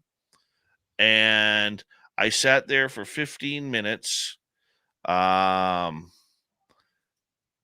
in front of them. And after about 15, 17 minutes, I looked at all three of them and I said, "It's really good talking with you guys. Thanks for a great evening. I'm going to head on out." Dave, no. 50, it was 15, 20 minutes. No word of a lie. Rudeness. Not even a word to me. It got to the point where at first I was a little offended. Okay, but it got to the point where I was like, okay, let's see how far this can go. I would have pulled up a chair and I would be like, "Hey, how you doing? Where you from? What are you doing? What are you doing Oh, here?" no, Like I'm that's not why upset. are you there? You're there to meet people and have Now, conversation, discuss your now work and who you are. to her credit, Tracy Dolan apologized to me the next day, Oh, okay. and Maybe there and was something going on between them and it was you still have uncomfortable. time to say hello. No doubt. I mean, just be polite, acknowledge, hello, be Yeah, welcoming. so that one kind of sucked. But Well, I will say, I didn't have that exact experience, but when I went to Houston last year, I definitely ran into a little bit of this. yeah, Like, this straight up, like, not mean girls in high school, but kind of like, you don't really fit in here, that kind of thing. And I was just kind of like, I would find the right people. And you know who the right people were? You're going to love this. Experiencers. We would that sit down at the table together and they'd be like, you're an experiencer, aren't you? And I would be like, I don't really talk about it, but yeah, I am. And so the experiencers, I call it the magnet effect now, because there's some type of knowing. And I'm not sure if it's the caudate putamen intuitive thing. It could actually be where you feel this sensory feeling of easiness. It's easy. It's much easier. And so I did feel that in Houston at the Archives of the Impossible. I met a couple of people and I was like, all right, we're experiencers. And that was pretty cool. But there were other people that were like, nah, don't want to talk to you. Don't want to be around you. And I was like, all right, that's cool. I get it. You're part of the academic crowd. I just, you know what? I'm not even mad at Sid Goldberg or Richard Dolan about it. It was Mm, more of a disappointment because here I'd looked up to these people, and the other person who upset me there was Paula Harris. oh, So I that's introduced her. interesting. So I introduced myself to her and I said, "I'm speaking here. This is my first time. Oh, welcome," and all this kind of stuff. And I said, "Yeah, I got a pretty, quickly growing show, and I'd never interviewed you. I'd love to get you on." And all of a sudden, "Oh, hi. How you doing? Right. Yeah, I got to speak with you." And it's just like, so I remember asking like Lorian and Melinda about that. They're like, "Oh, that's just Paula. That's just Paula." So I was like, "Okay, whatever." It's interesting because I was in Grant's group actually after I met him and we met via Zoom, not firsthand. We met, via Zoom over the internet. And I was telling him about my experiencer story and I hadn't shared it with anybody yet. He was the first person I talked to outside my family. And Grant was really supportive and just very kind and listened and was generous of his time. And so he brought me into a group. It was the Winnipeg group where there was experiencers in there. And Grant actually contacted me because he wanted to talk to me about a specific research area that I was undergoing at that time. And it was a synchronistic thing. And so when we talked, he was like, you need to be in this group. And so I was in this group and Sid was in there and Paola jumped in and I knew who Paola was, but I didn't necessarily know who Sid was. And so it was interesting because in that group, they were both very friendly, very open, very forthcoming, very warm and welcoming. But then I did have another experience with Paola where she was just basically like, talk to the hand kind of thing. It was a Yeah. follow-up thing. And I was like, okay, I know sometimes people are busy and they don't have time for stuff, but I always try to be polite and to some degree relatable and welcoming too, because I feel Oh like yeah. we're all in this together and we're all, Yeah. I want to be there's friends with everybody. You can't be, because sometimes you just can't be, but I try. I do try. Oh, I know. I get in shit for it all the time. Well, the people that come near you that stick with you towards, when things get tough, they know that they're your real friends, your true friends.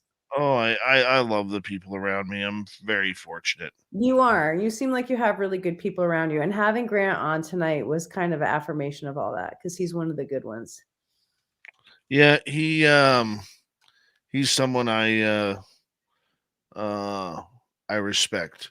And I will and Grant knows that like I've been in conversations with people on my Facebook page, YouTube, whatever, who just don't understand Grant, and they think he's gone off the deep end or whatever. And the thing is, Grant's research is so ahead of the curve that it's how'd you put it? I would say He's he's on another level. yeah, He's on a whole nother level. he really is on a whole nother level. That's a good way to put it. A very good way to put it. Yeah. Well, I'm glad that I was able to catch him tonight. Thanks for the the invite to overlap with him. That was just spectacular. He's, I I had to think, figure out how to I get you think the world. on the show. I've had such a terrible time, and then I got COVID on my way home, so I've been sick essentially for a week. But that wasn't my issue. I'm having terrible problems with power and other things. But I am going to order the power thing so that I can have a bank of power, so I can connect regardless of whether we're out or not. That's my genius idea. So we should be good. Well, I look forward to it, and I Yeah. always appreciate you being here. And it's something where, you know what, we're building a really good team here on SOR with you, and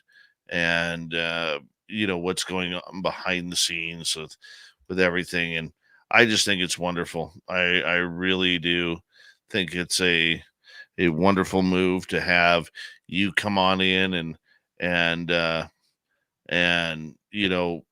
rest of the guys come on in, that we could kind of rotate with each other That's at nice. times. And Fresh my goal, perspectives. my goal for 2024 is not to worry about a lot of the shit I was worrying about. That's a good one. Believe you me, and trust me when I say that, because it's there is so much garbage in the UFO world today. It's really hard to even want to be associated with it at times, because it always No. seems no matter what, you can never please anybody. There's always somebody who is it's just getting difficult. It really is getting difficult. It And is. We got to bring the light, man. Mine I'm is, not saying I've been down the rabbit hole now, and so I'm getting back to basics, and I'm going back into just the service thing to help experiencers. So I'm going to do an anomalous experiencer group up here in Anchorage. I'm going to start at the first week of January, and so I'm getting back to my roots. It's just helping, try to help, and that's in a small way. From what I've learned through all of this journey. It's been a silly journey. A journey that is just not yet complete. I've learned a lot. I've learned a lot. Yes, I know the feeling. When you get to talk to the hand sign, take it in good stride and just say, thank you for showing me that. Right? I mean, yep. Thank you for showing me who you really are. I appreciate that. Here I am, getting in trouble for asking questions about people, so. No trouble. Nope. Like Gary Nolan said at the Soul Symposium, everything is good. Everything is all good. That's how we started off the whole thing, to put people at ease, of all the petty things and the problems and the issues and the backbiting. It's all good. It's all good. Everything is all good. And so we just need to keep doing that and walking our walk, standing tall. Yeah, we will. Yep. We will. Well, thank you. I'm so glad that we were able to connect. And you know what? Happy New Year's to you and your family. Happy New Year to you. And we're going to say good night to our audience as well as we go and sign off here for the final time of 2023. A big thank you tonight to Big Dog, W. Decker, Debster, Lori, Jennifer, Trot Dog, Maddie ×2, T-Bone ×2, I believe, and Louie ×2, Marty, Thomas, Gizmo ×2, Meaty Toes, Human Carl, actually Gizmo ×3, Steam Train Mark in Australia, Eli, and Timothman and his goatee. And we will talk to you next Wednesday, because I believe Monday is, let me check our calendar here. Let's go to 2024. We'll talk to you Monday, Courtney, if you're good. Okay. That's January 1st. And our guest that night will be Jim Goodall. Jim Goodall. And you might hear old Jimmy on as Rob will be doing a New Year's Eve show live for you guys. So if you have nothing planned, nothing to do, you're sitting around having a drink at home on New Year's, Sweet Robbie G and After Hours will be live. We'll be live. And yeah. So check it on out. Otherwise, I will talk to you all next year. Courtney, much love. Mwah. Much Happy love to you, New Year. Jay. We'll see you. Happy New Year. We'll see you next week. Absolutely. And see you guys. Please be safe. We want to see all of you back for 2024. Good night.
Stay healthy, my friend. You too. If you need bail money, give me a call. Always, Dad.